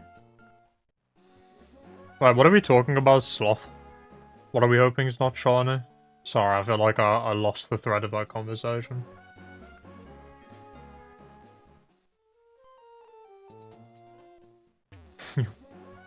Four-hour round tomorrow. Except for Blastoise is Surf, Ice Beam, Toxic, Protect. I mean, I'm fully with you, Sloth. I also hope the Charmander's not shiny. They don't really hit anymore, like once you've got a few of them, and they're not really doing anything for me because I'm not going to use any of them, so it just feels like a bit of a running gag at this point, if anything. Surf, Ice Beam, Toxic, Protect, Mirror Coat sounds pretty good though. What move would you remove for Mirror Coat? Yeah, that's hard. The thing is, you really can't get rid of Ice Beam with that team, because otherwise you're very weak to like Salamence. Why have I just gone in here? I did not mean to go into here. I'm losing it. All the strategies dying. All the thoughts. My mind is smooth. Yeah, it's a hard one to choose what you'd give up. The only reason I was saying Mirror Coat might be nice, Sean, is because you're obviously got two Pokemon that are weak to Electric. So, like, if you lose Venusaur, like, the rest of the squad is very much weak to Electric Pokemon. Which is why I thought it might be nice to have Mirror Coat to just, like, send Blastoise out and just Mirror Coat on one and kill them. But it's hard to choose what to give up out of those four moves, to be honest with you.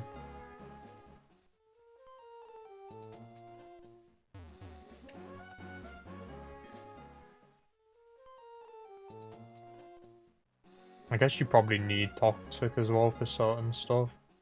It's interesting because you've got Leech Seed on Venusaur, which also helps with like a ton of Pokemon that you would want to Toxic. But then you can't Leech Seed stuff that you would also have problems with, like, I don't know, Ludicolo or something. Like something like a Ludicolo, you really want Toxic for that. I'd be tempted to say maybe Protect goes, but I'm guessing Protect, are you rocking Leftovers on the Blastoise? Is Protect to like buy turns for Leftovers and Toxic to stack up?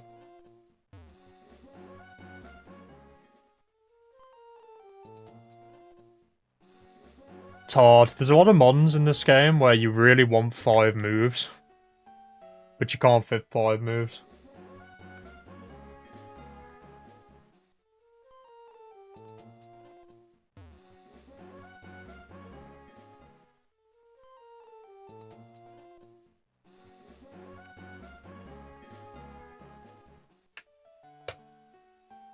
I feel like 4 was such a good, like, number to settle on for the highest number of moves a Pokemon can have. Because, like, if you had 5, like, you wouldn't be able to, like, guess well enough what, like, the sets would be carrying, especially for, like, competitive. And 3 would be, like, very limiting in what you can do. Like, 4 is like the absolute perfect number of moves to have settled on. Oh, are you new here, Mr. Klish?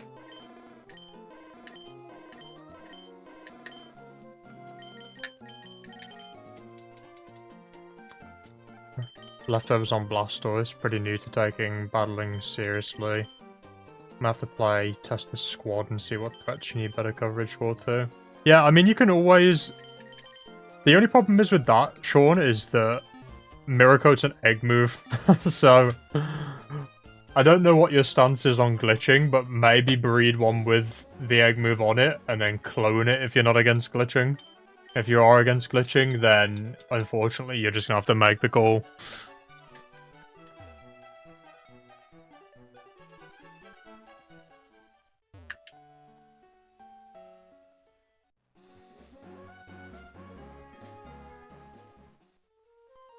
Hard agree, 4 makes a great puzzle. I think if Pokemon had, like... I'm thinking more for competitive, like, if you had 5 moves, like, a lot of situations would be trivialized by just having, like, extra coverage. It's pretty much perfect.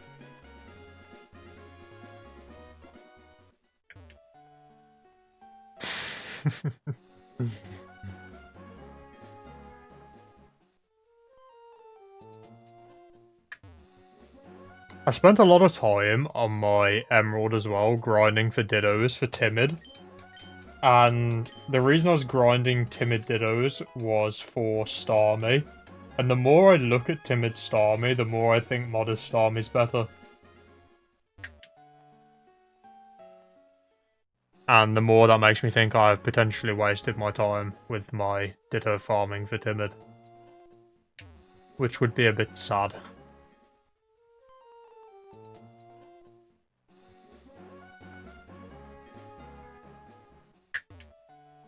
It's kind of weird though, because Starmie, even Modest Starmie doesn't kill a lot of stuff neutral.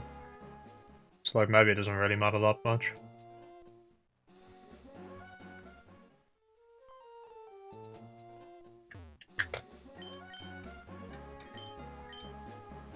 Synchronize? I don't know what you're on about, Electabuzz. Was that... What is Synchronize for?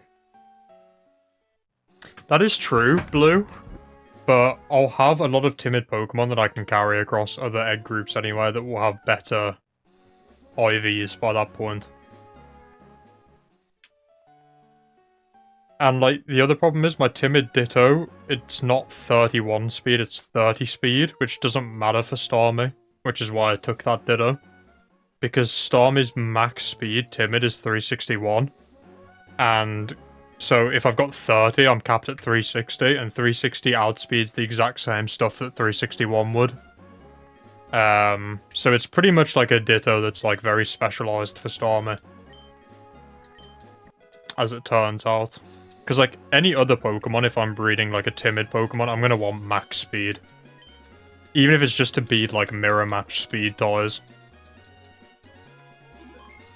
Whereas none of the Starmies run max speed timid in the Frontier, so there's no, like, mirror match speed ties for Starmie.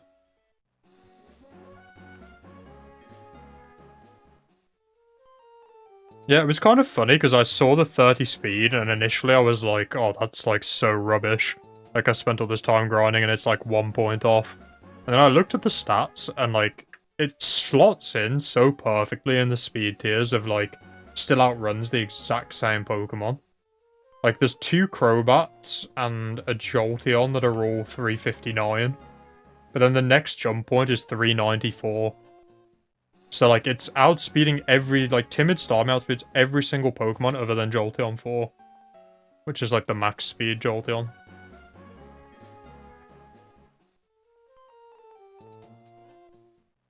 Assuming 252 in speed, obviously.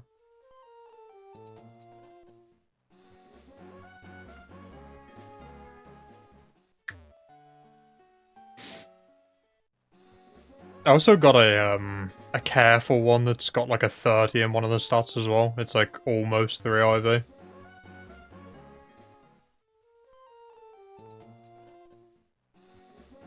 Which would have been very nice to have 3 IV for breeding a Skarmory later down the line. But, like, I don't think it's the end of the world, because I can probably just crossbreed Snorlax down, since Snorlax is 5 IV and careful.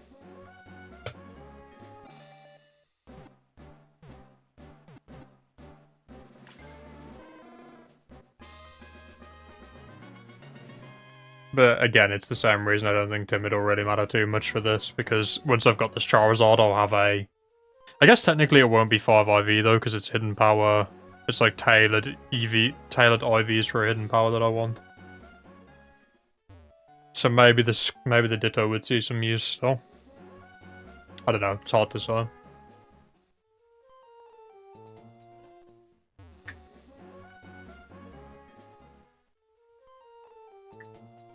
All I know is that I'm not doing Ditto grinding again for a while, because that was, like, incredibly boring. And that's coming from a Shiny Hunter, so...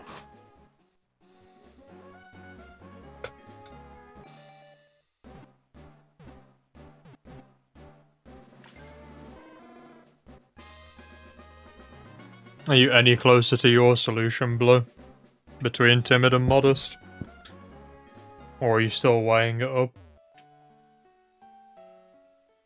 I guess the question is, do you need Modest to kill anything that, like, matters to your team?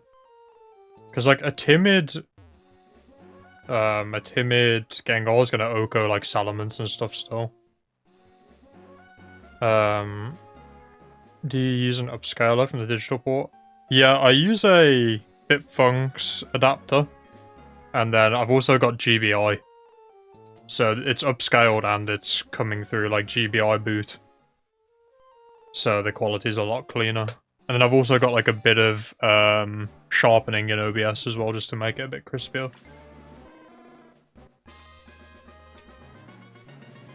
But yes, I do use an upscaler.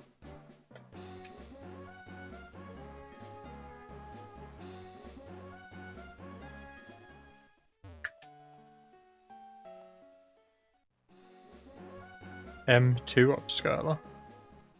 I'm not using an M2 upscaler, am I, Speed?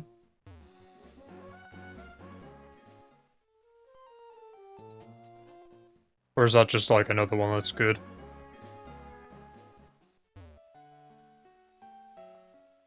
About the hidden power rods, does the special attack for Charmander need to be anything? Yeah, so the special attacks... The 2 stats that I need to control, Blue, to get my hidden power grass, is I need 30 in HP, and I need 30 in special attack. So, like, both parents that are currently in there have 30 in special attack rather than 31.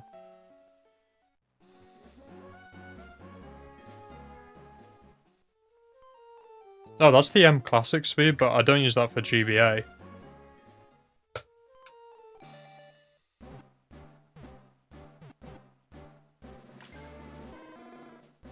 For Coliseum stuff, I bought an M Classic as well, though, which I haven't had a chance to use yet, but it smooths all of your, like, it upscales and smooths all of the lines in Coliseum. So hopefully when I do my next shiny video for this, I'll be able to do a nice little showcase in better quality. You're looking at a couple of dragons if you can Oko. I'd imagine the answer will be you'll probably be able to Oko Flygon and Salamence regardless. And I'm imagining it doesn't matter if you run Modest or Timid because you won't Oko... I mean, maybe Dragonite might be the only one I can think of, but like things like Latios and Latias, I'm guessing you're not going to be able to one-shot either of those with Ice Punch regardless.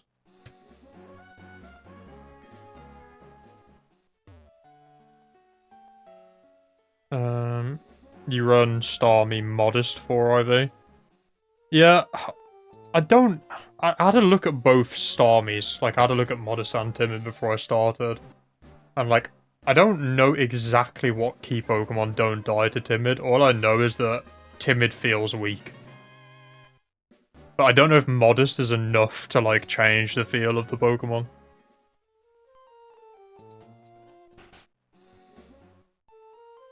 You actually got a Game Boy player after watching one of the VODs and I mentioned GPI. You always thought you needed the disc, was happy to learn you don't.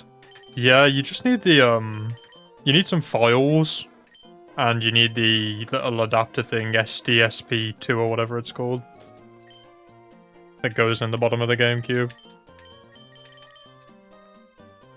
I mean, to be honest, I've got capture cards, and like when I put them side by side, like because I single hunt, so it's like complete full screen like this.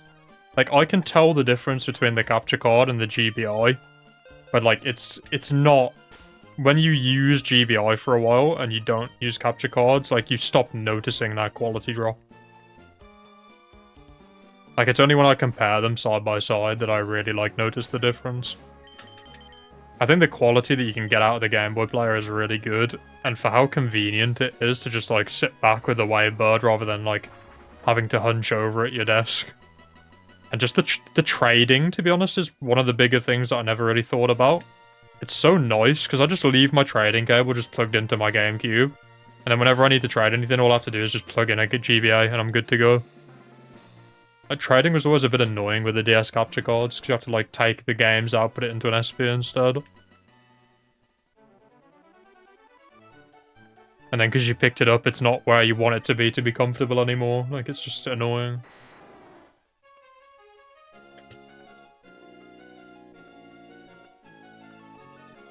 You really want to hunt something cool again, but you don't feel any hunt at the moment.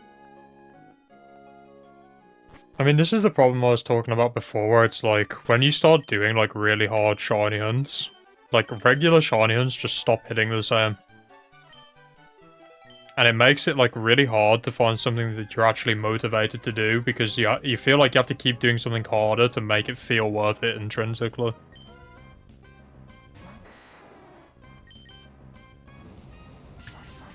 To be honest, once I'm done with these eggs, I don't even know what I'm doing after this. Like, shiny hunting wise. Like, I'll probably go and finish my safari hunt. Oh, it's got defense. That's rare.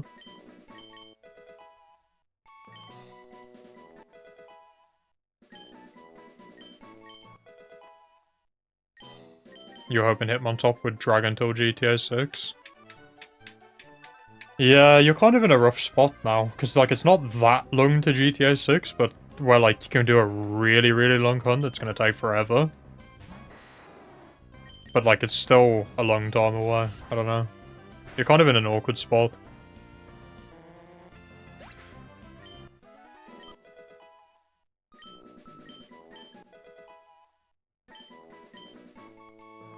This is looking promising.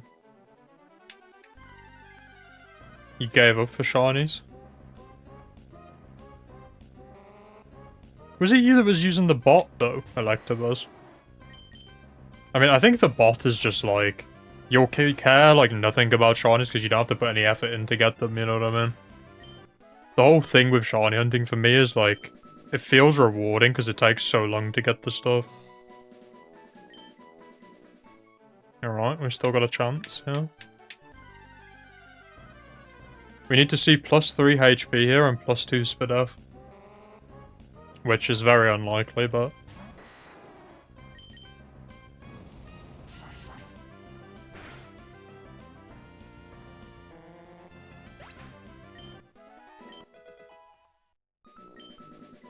+2 HP. 4 IV, rest in peace. Should we level it up and see what the HP is at? Let's see how close we were. Another 4 IV, one to burn on the pile. Where's Mariland? I like that IV calculator. Pokemon. Charmander.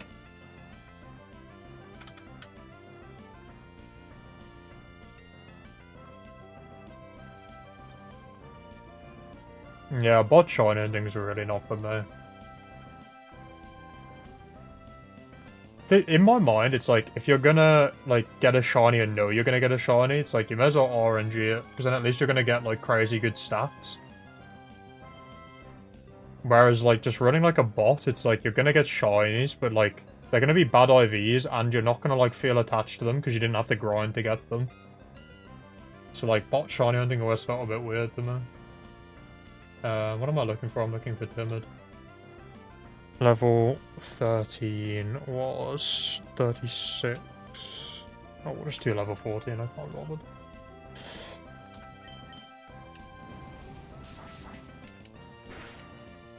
I think I need to get to level 18. I think that was the level from last time I checked. I'm just gonna grind to 18 and just say that's the level.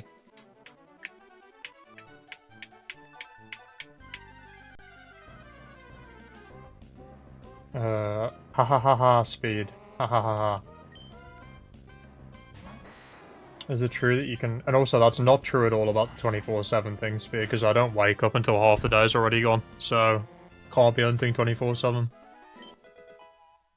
Is it true you can only transfer 3 perfect IVs from parents? If so, are you RNG rolling for the other 2? Yeah, so it picks 3 across the parents. Like, it's a bit more complicated than that in Emerald. But essentially the best you're going to get is 3 perfect IVs passed down in a best case scenario. So yeah, you end up with 2. It's the reason why it's so hard to get a 5 IV one, is because whatever the chance of getting your 3 IVs that you want to pass down are, you then need to add, like, a 1 in, like, 900 and something roll on top of that, basically. Because you need 32, like a 1 in 32 roll to happen twice. So you're adding a 1024 odds to that afterwards, or, like, timesing out by 1 over 1024 as well. It makes it very, very unlikely.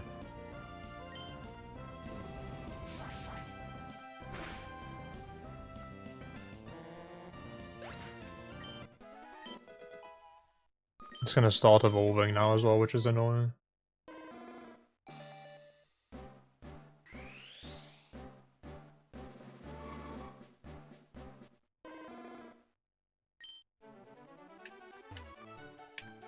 Still one of those chances for every combination of 3. That's true, Blue, but it can pick...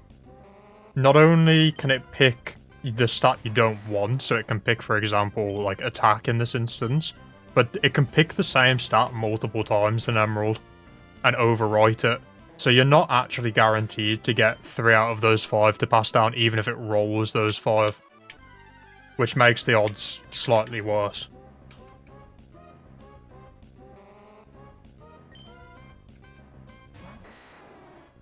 Which is the downside of Emerald, and why it would be very nice to have Flame Body that works in Fire Red and Leaf Green. Because then you wouldn't even need to worry about, like, HP. 17.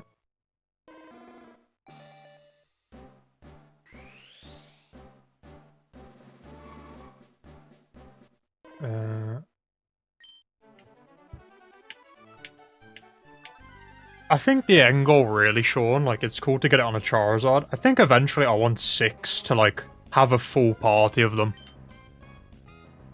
I think is what I'm vying for in the end. But, like, for now, I'm happy to just get 4, hopefully, and then just be able to, like, build a few different variations of teams with those 4 Pokemon to just run through the tower. I'm really looking forward to the Charizard, because I think the set idea is really cool, though. I'm sure I'll be, like, changing my tune when I'm using Fire Blast and missing, like, 4 out of 5 of them, but for now I'm very excited. Yeah, it's accounted for in the tool. Yeah, I mean, I figured it would, because you have the same numbers as the other one, right? Alright, let's have a look. Let's see how close we were. How depressed do we need to be? 46, 25, 32. I assume that's... Oh, I'm shifted over by 1, aren't I? Oh, it needs to be 26. Special defense, I think that's 28, but we'll check afterwards.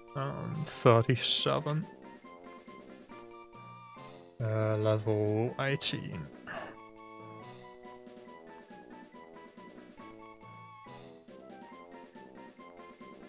(22 to 27 in HP. I mean, I'm not going to take it any further because I can't be bothered to keep leveling it up. But 22 to 27 in HP. So at least it wasn't like 29. That would be depressing.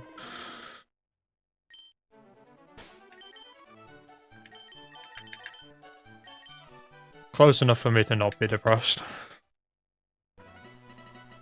Or far enough away, I guess, to not be depressed.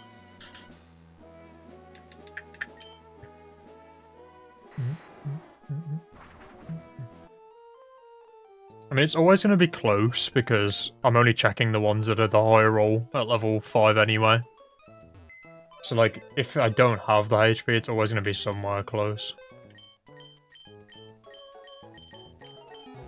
Oops, I just put my good friend into the reject box. You do not belong in there.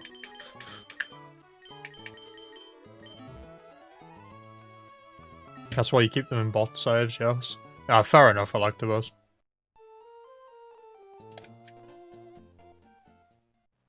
If you deny the Glutexo, you ain't worth the Glurak. Is Glutexo... No, that's gotta be Charmeleon, right? Charmander's Glumanda, right?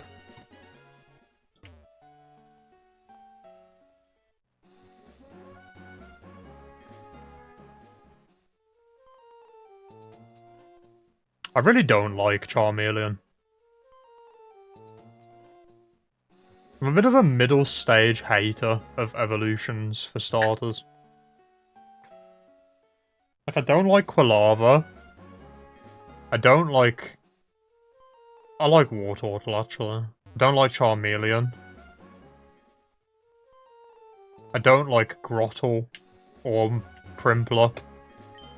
I'm kind of a middle stage hater in the early gens.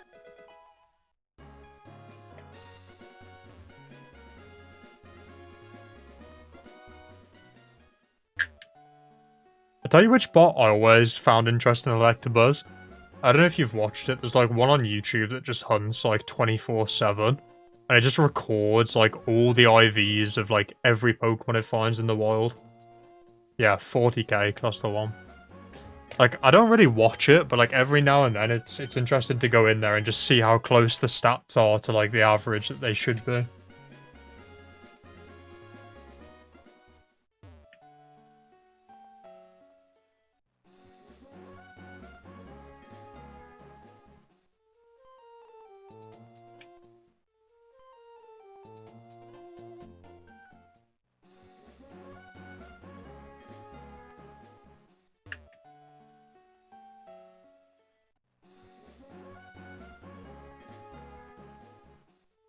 Your bot does that? What's the highest IVs it's seen so far in the wild?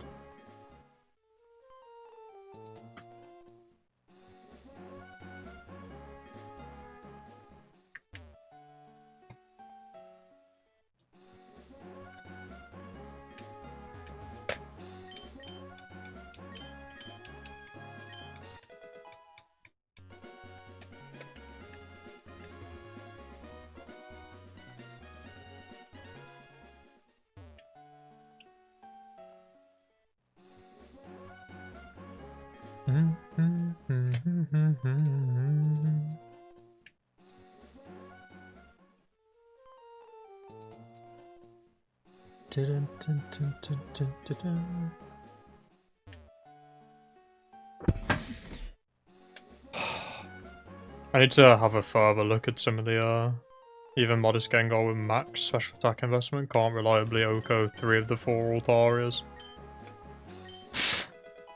I mean, to be fair though, Altaria is like a special defense Pokemon, right? Like its stats lean towards Spadef. It's kind of amazing though, considering, I'm guessing that's Ice Punch, right? Or is that Thunderbolt? It's gotta be Ice Punch, actually. If we're talking about OHKOs, there's no way Thunderbolt OHKOs.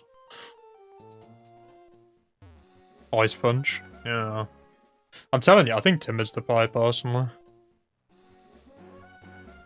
I think just being faster than everything, even if it's just for, like, debond purposes as well, is just so nice.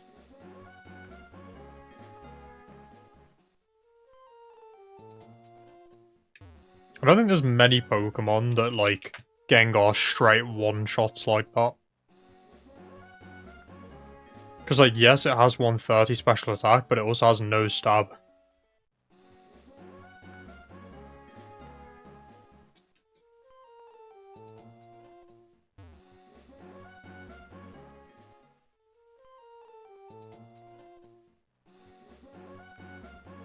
Just trying to make sure you don't suddenly lose an important 100%. Yeah. I mean, you're better off doing that, looking at it, and figuring out, like, making sure you're not missing something. Then, like, breeding a whole Pokemon, EV training it, leveling it all up, and then being like, shit, I'm missing, like, this roll on something that sweeps my whole team. So a lot of Pokemon's downfall for is the no stab. There's a lot of downside on that.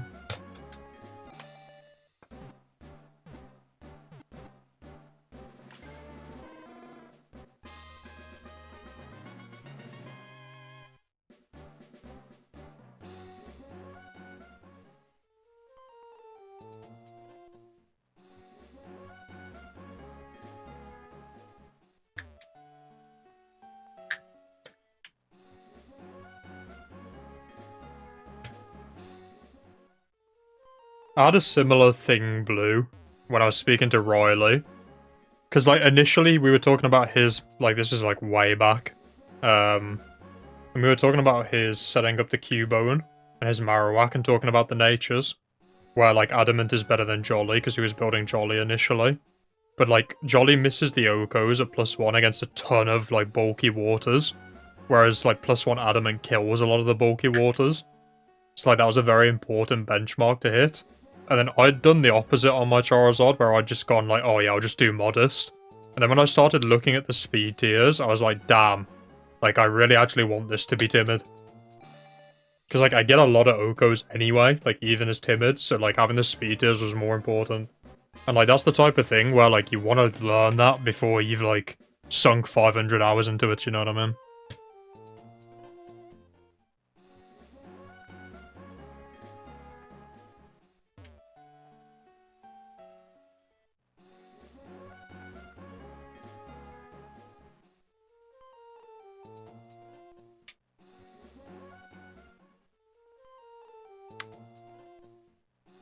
Seems that because of no stab, the difference to the 10% doesn't do so much.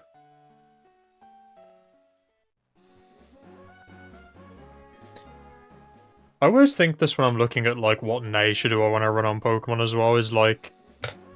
I find it interesting, like, how many Pokemon benefit from running a nature that buffs, like, a weaker stat. Like, I'm thinking, like, you look at Milotic, right, and you go, well, let's run Bold on Milotic, which boosts defense. Even though, like, something like a Calm nature would get you more stat gain, because Spadef is just a higher absolute figure. 10% of that is just more gain. But because you're already stacking, like, max EVs into it, like, that side is more important than the other side. Even though you'd get more gain from running a nature on the flip side. It's interesting.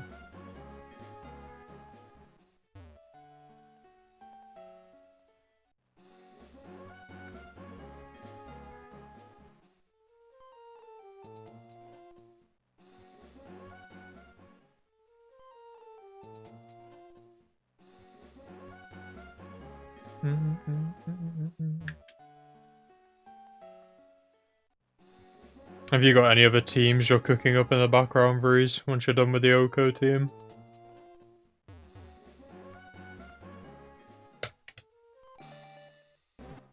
Yeah, exactly, Blue. Like, you got 130 special attack, so you get more, like, numerical gain from doing a plus special attack nature, but the other stat just ends up being more important. Because you can't stack it high enough even at 252.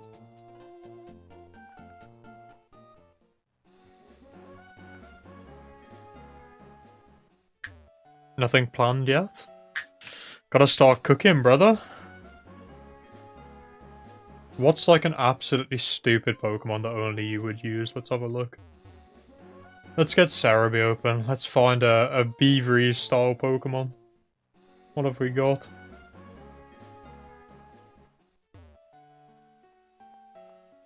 Wasn't someone talking about Quillfish?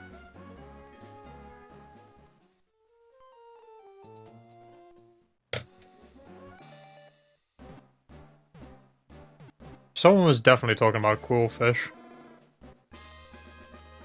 I feel like I was talking about it for a bit, but somebody else brought it up first. Could be an interesting mon to do something with. I feel like Quillfish is such a forgotten Pokemon. It's like right up there with Corsola for me of just like Gen 2 Pokemon that only appear in like one very niche area. So they basically just end up forgotten in Gen 3.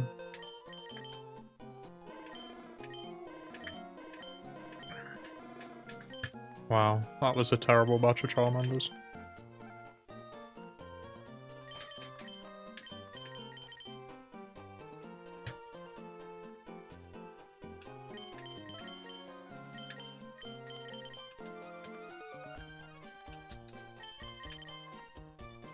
Spikes, self-destruct, rain dance.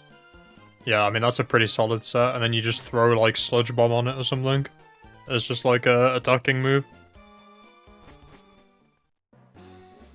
Just in case you end up needing it. But realistically, you're gonna like Spikes, Rain Dance if you can, and then just Swift Swim self-destruct. Yeah, what's good, Jacob? How you doing? Welcome in.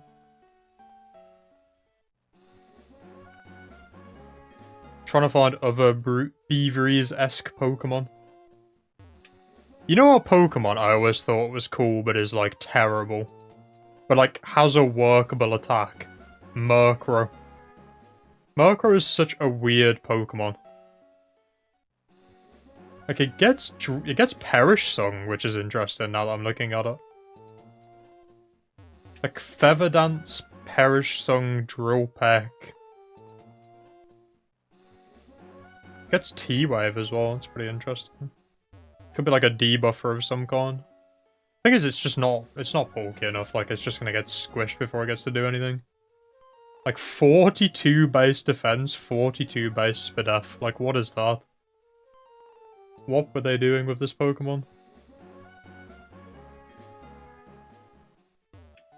At least it can't be put to sleep, right guys?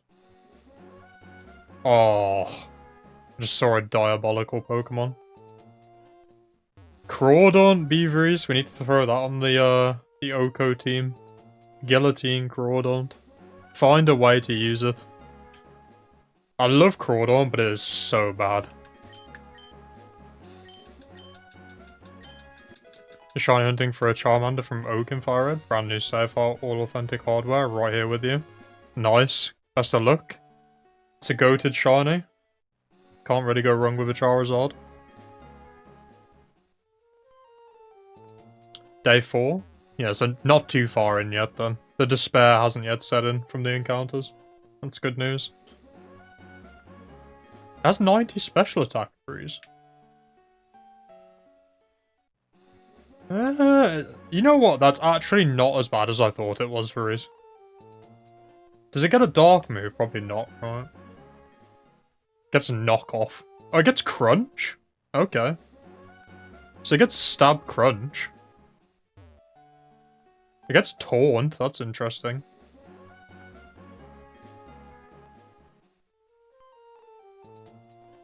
Have to run like modest maybe or something. It just seems like such a waste of like 120 base attack to just not be able to do anything with it. Well, it gets Endeavor as an egg move, that could be cool. I mean, you're not really gonna be fast enough to like take advantage of it though, really. Like what would you think for like a move pool, Reese? Like Surf. I mean it gets Crab Hammer, but like why would you ever use that? It's just gonna miss.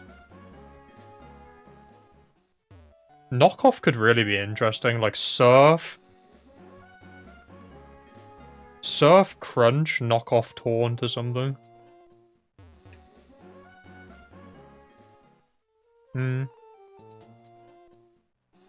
See, I always had a soft spot for Crawdaunt, because I pulled the EX version of it as a kid. Out of, like, Pokemon cards. And, like, I used to love that card so much. I used to carry it around all over the place. It's like, I have a soft spot for Crawdaunt. Its typing is just, like, awful for Gen 3.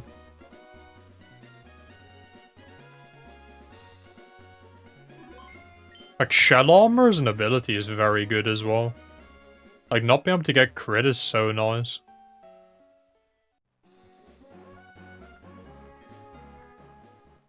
Like, it gets SD, but it just can't do anything with it. I think you're right that running its special is probably the play. Because, like, your alternative if you don't run that is, like, Sludge Bomb, Aerialize, Brick Break, Return, like, or like, Swords Dance somewhere in there. Like, it's just so bad. Like, non-stab, that is just not gonna cut it.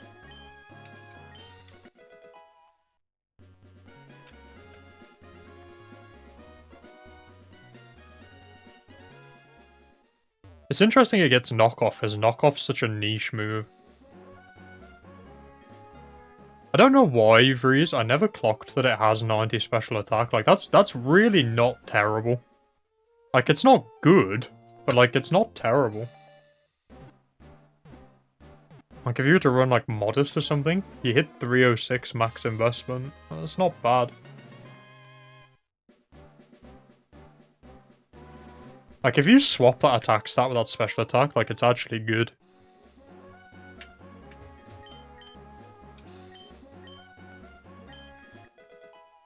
I think about Kingler, and I think about, I always think about Sharpedo. Even though that has, like, a respectable special attack, it's just terrible as a Pokemon. It's just got no defense. Interesting. I mean, 63 base HP isn't fantastic, though. Like, it's not really tanking anything on the special side.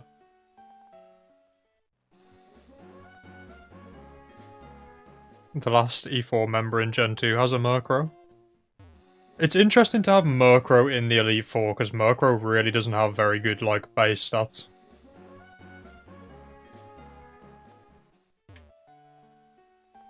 Corona.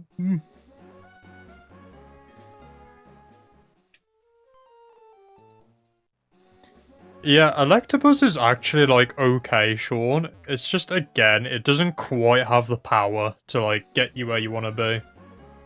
It's, for me, it's very much like it's like a Flygon-esque Pokemon where it's just, like, it doesn't quite hit the damage you want it to hit. Which, like, maybe Flygon's not really a fair comparison, because Flygon's definitely better than Electabuzz, but, like, fast, but, like, not quite powerful enough to sweep type Pokemon.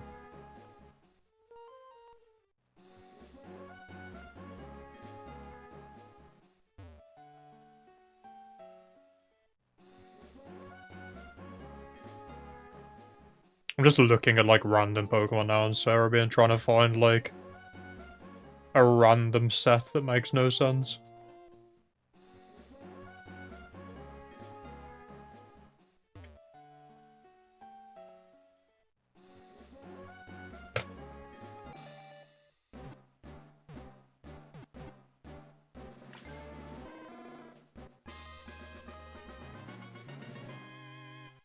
It's time, Vreeze. It's time for Dragon Dance. Double-edged Rockhead Shelgon. It's time.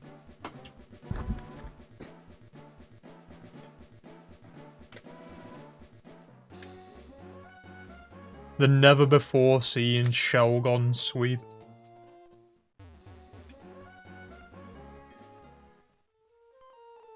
Like, it's unironically not even got the worst stats to do something like that. Like, 100 defense, 95 attack, like, 65 HP isn't great, but, like, I reckon that could be quite funny. Do you like Dragon Dance? What's its special attack? It's only 60 though, so, like, you can't really abuse Hydro Pump. Maybe you'd still carry Hydro Pump just to hit, like, rock types. I think that would be fucking hilarious, though. Like a Dragon Dance Shelgon.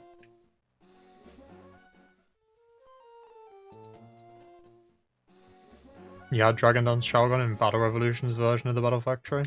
Yeah, I've never really... I had Revolution as a kid, but I never really played it that much. It was pretty, pretty poor, in my opinion. I'm guessing it's not very good. would be my guess.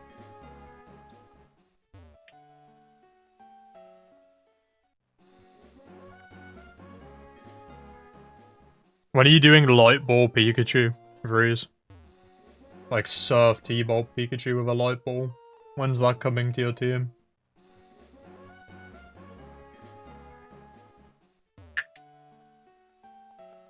Pikachu gets Encore as well. That's interesting. Egg move Encore. But I suppose you can't get Surf and Encore on the same one because you need Surf from the gift one, right? Okay. I guess you can't do that then. Probably.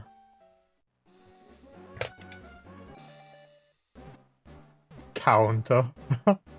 As if it's gonna ever live anything to use that. You'd have to use, like, hidden power, right? Like, Thunderbolt... Thunderbolt Surf...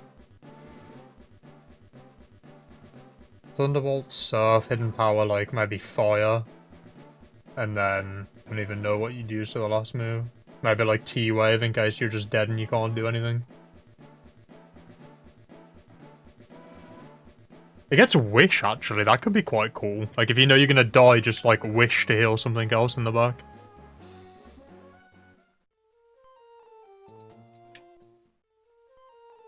Oh, but again, you can't. It's an egg move. You can't get Wish and... Surf. Probably.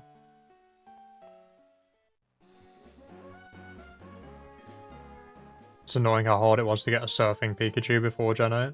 Yeah, I mean, it's like Pokemon Box and, like, an event, right? Those are your options. Is Wish based on the Pokemon that uses it, Vreeze? I don't know. I feel like I've never used Wish in game. Wish. Oh. I thought Wish was just, like, heal X% of a Pokemon that's in. I didn't realize it, like, passed the... No, it does. Wish heals the affected Pokemon by half of its own maximum HP. But half of the user's HP. So say you use Wish with Pikachu, and then you swap into something else that heals 50% of Pikachu's HP. Not 50% of whatever you've got on the field.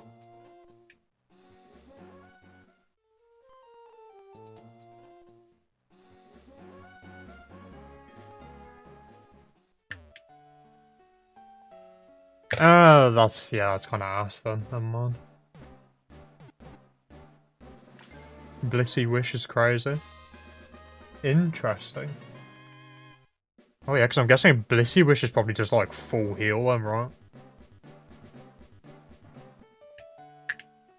Have you thought about loading the box ROM into your adapter? I've actually got Pokemon Box, Sean. Because I don't know if you're from America or not. But I'm from England in the UK, so Pokemon Box here is actually really common. And like it's super cheap. So I picked up Box a couple of years ago. Alright, we got one to check. This one, yeah.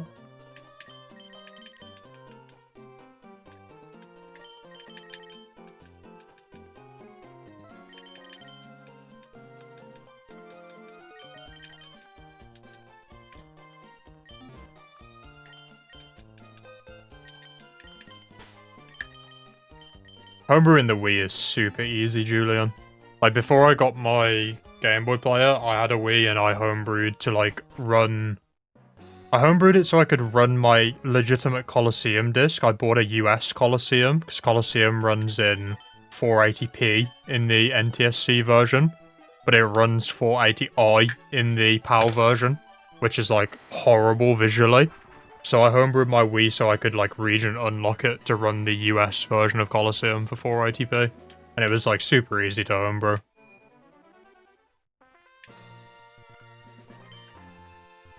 Yeah, I think I bought box disc only, like, I don't know how many years ago it was now, probably like 5 years ago, 4 years ago, and I think it cost me like £8 or something. So, like, the equivalent of, like, $10. It's super duper common here. It's probably a bit more than that now, I'd imagine, just because of, like, the way that game inflation's going, but it's probably not very expensive still.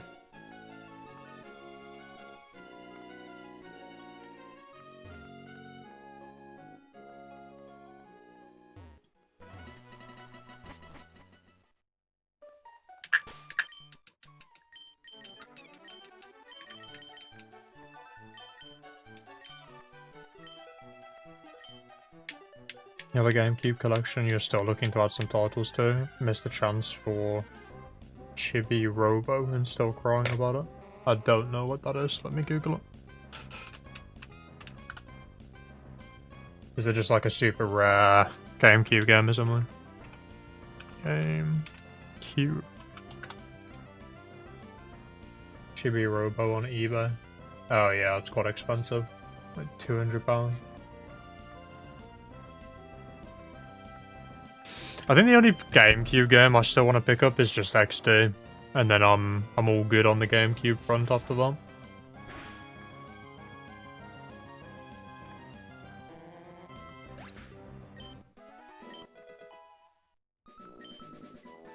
Oh. Well, this Charmander is in the bin. No defense.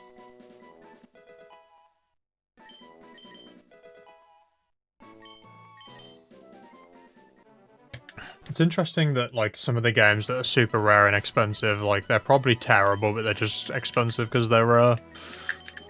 Like, I can't imagine Chibi Robo is going to be a particularly good game.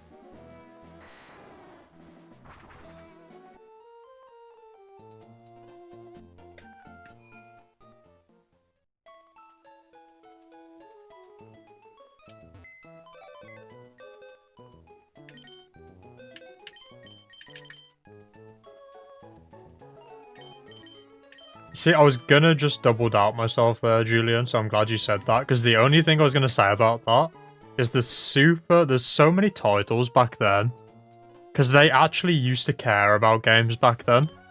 So, like, even random titles would just be, like, good for no reason. Like, I remember playing some, like, old Xbox games that were, like, I've never even heard of them before, and they were actually quite fun. I feel like the love of making games has kind of died over the years.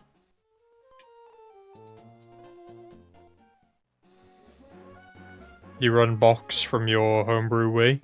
Works great, trading and all. Yeah. I mean, as long as you've got the right Wii model, because one of the Wii models doesn't have the GameCube ports, right?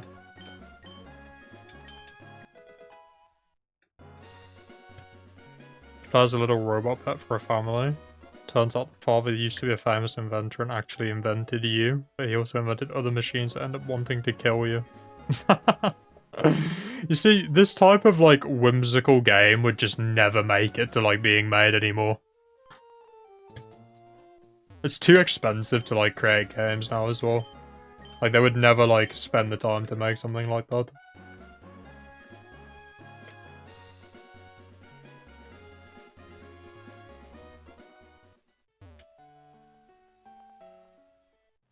You actually bought box, the deal was too good to be true.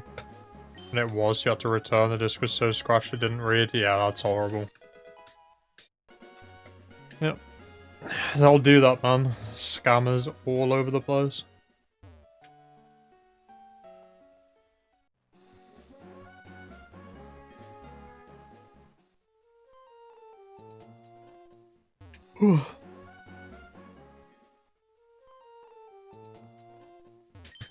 Pokemon Box is just a box extension for Ruby and Sapphire, but in the States it's crazy expensive. I mean, that's like a combination thing though, right, Shadow, where, like, the game itself isn't necessarily good, because it, as you say, it's just an extension. But it's very, very rare, and it's a popular franchise, so it's like, the price on something like that is always going to be, like, sky high.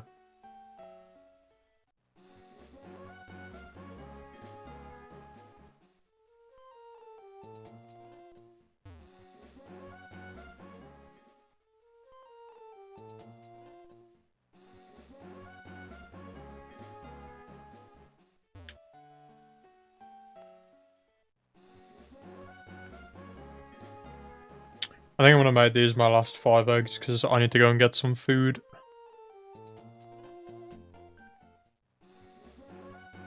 I was down my grandparents for lunch, and we do Sunday lunch here in the UK, and she just cooked so much food that I literally have not been hungry until now, and it's 10 PM.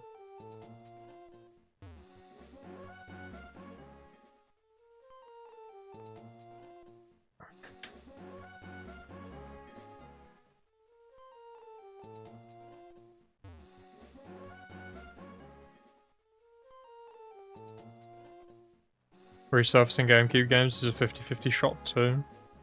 Find people with the right pieces and know what they're doing. Yeah, I've heard like there's mixed results with like resurfacing those games.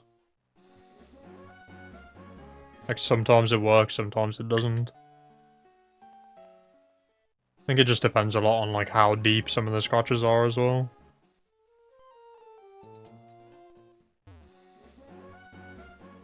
I mean, to be fair, Shadow, you could always get the, like, PAL version of it, and then if you homebrew the Wii, you could just load the, like you could just region free your Wii and load the PAL version.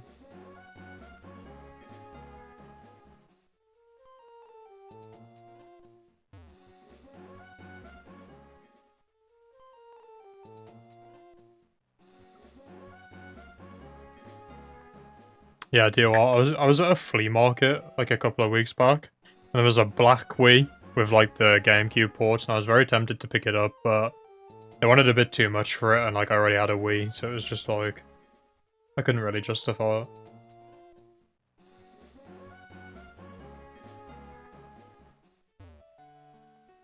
Got a huge blowout with a game store over a copy of Paper Mario. What, like, they tried to sell you, like, one that was broken or something?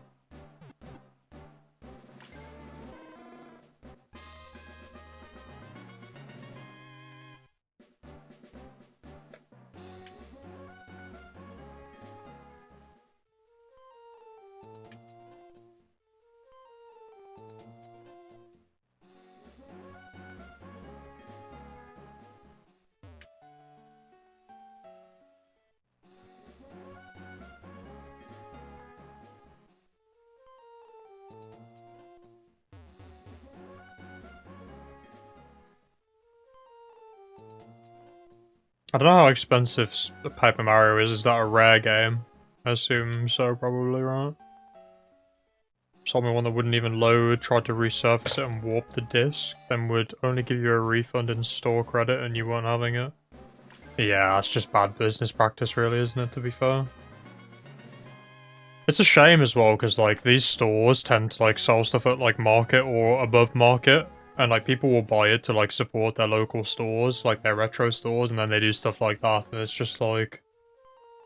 It's no wonder why people buy stuff online where you've got, like, perfect protection from stuff like that.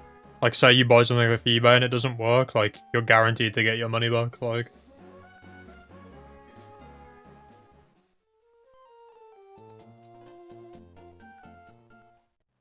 You have a black Wii, it's nice. Your childhood one, so it was free. Yeah, it's hard to complain when you get stuff for free. I'm still glad that I had a lot of my Pokemon games still from when I was a kid.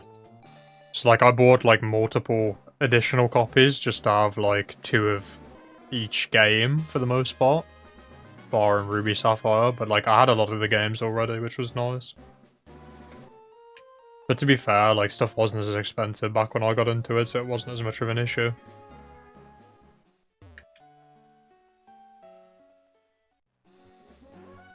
You got your ranch working on your family's Wii again? Reshell it into a transparent blue housing. Is Ranch the one where you can transfer from Gen 4 into the game and just have your Pokemon in there?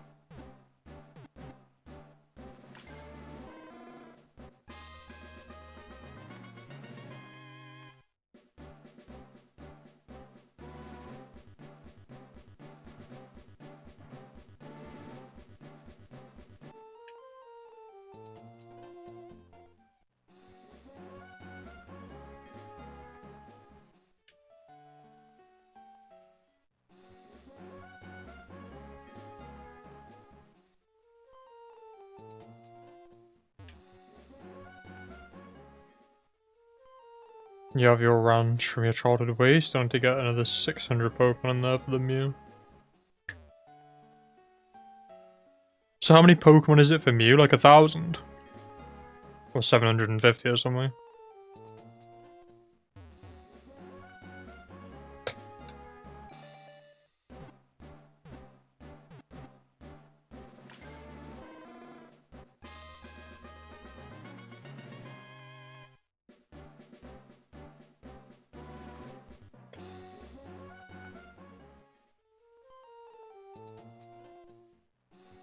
Yeah, 1,000. That'll trade you a legit Mew. Much like how Box only works with Ruby and Sapphire. Interesting. So I guess it's like just Diamond and Pearl then, basically. The last soldiers remaining. Well, it's been a fun stream. That was a bunch of useless Charmanders and another lovely 4 IV bait. So, no further to the target, but the number keeps going up, so I can convince myself we are making progress, nonetheless. Thanks everyone for watching, and I will see you all whenever... I'm sure I'll see you guys, most of you in Riley's stream, at some point. If I'm not live again before then. I will see you all later.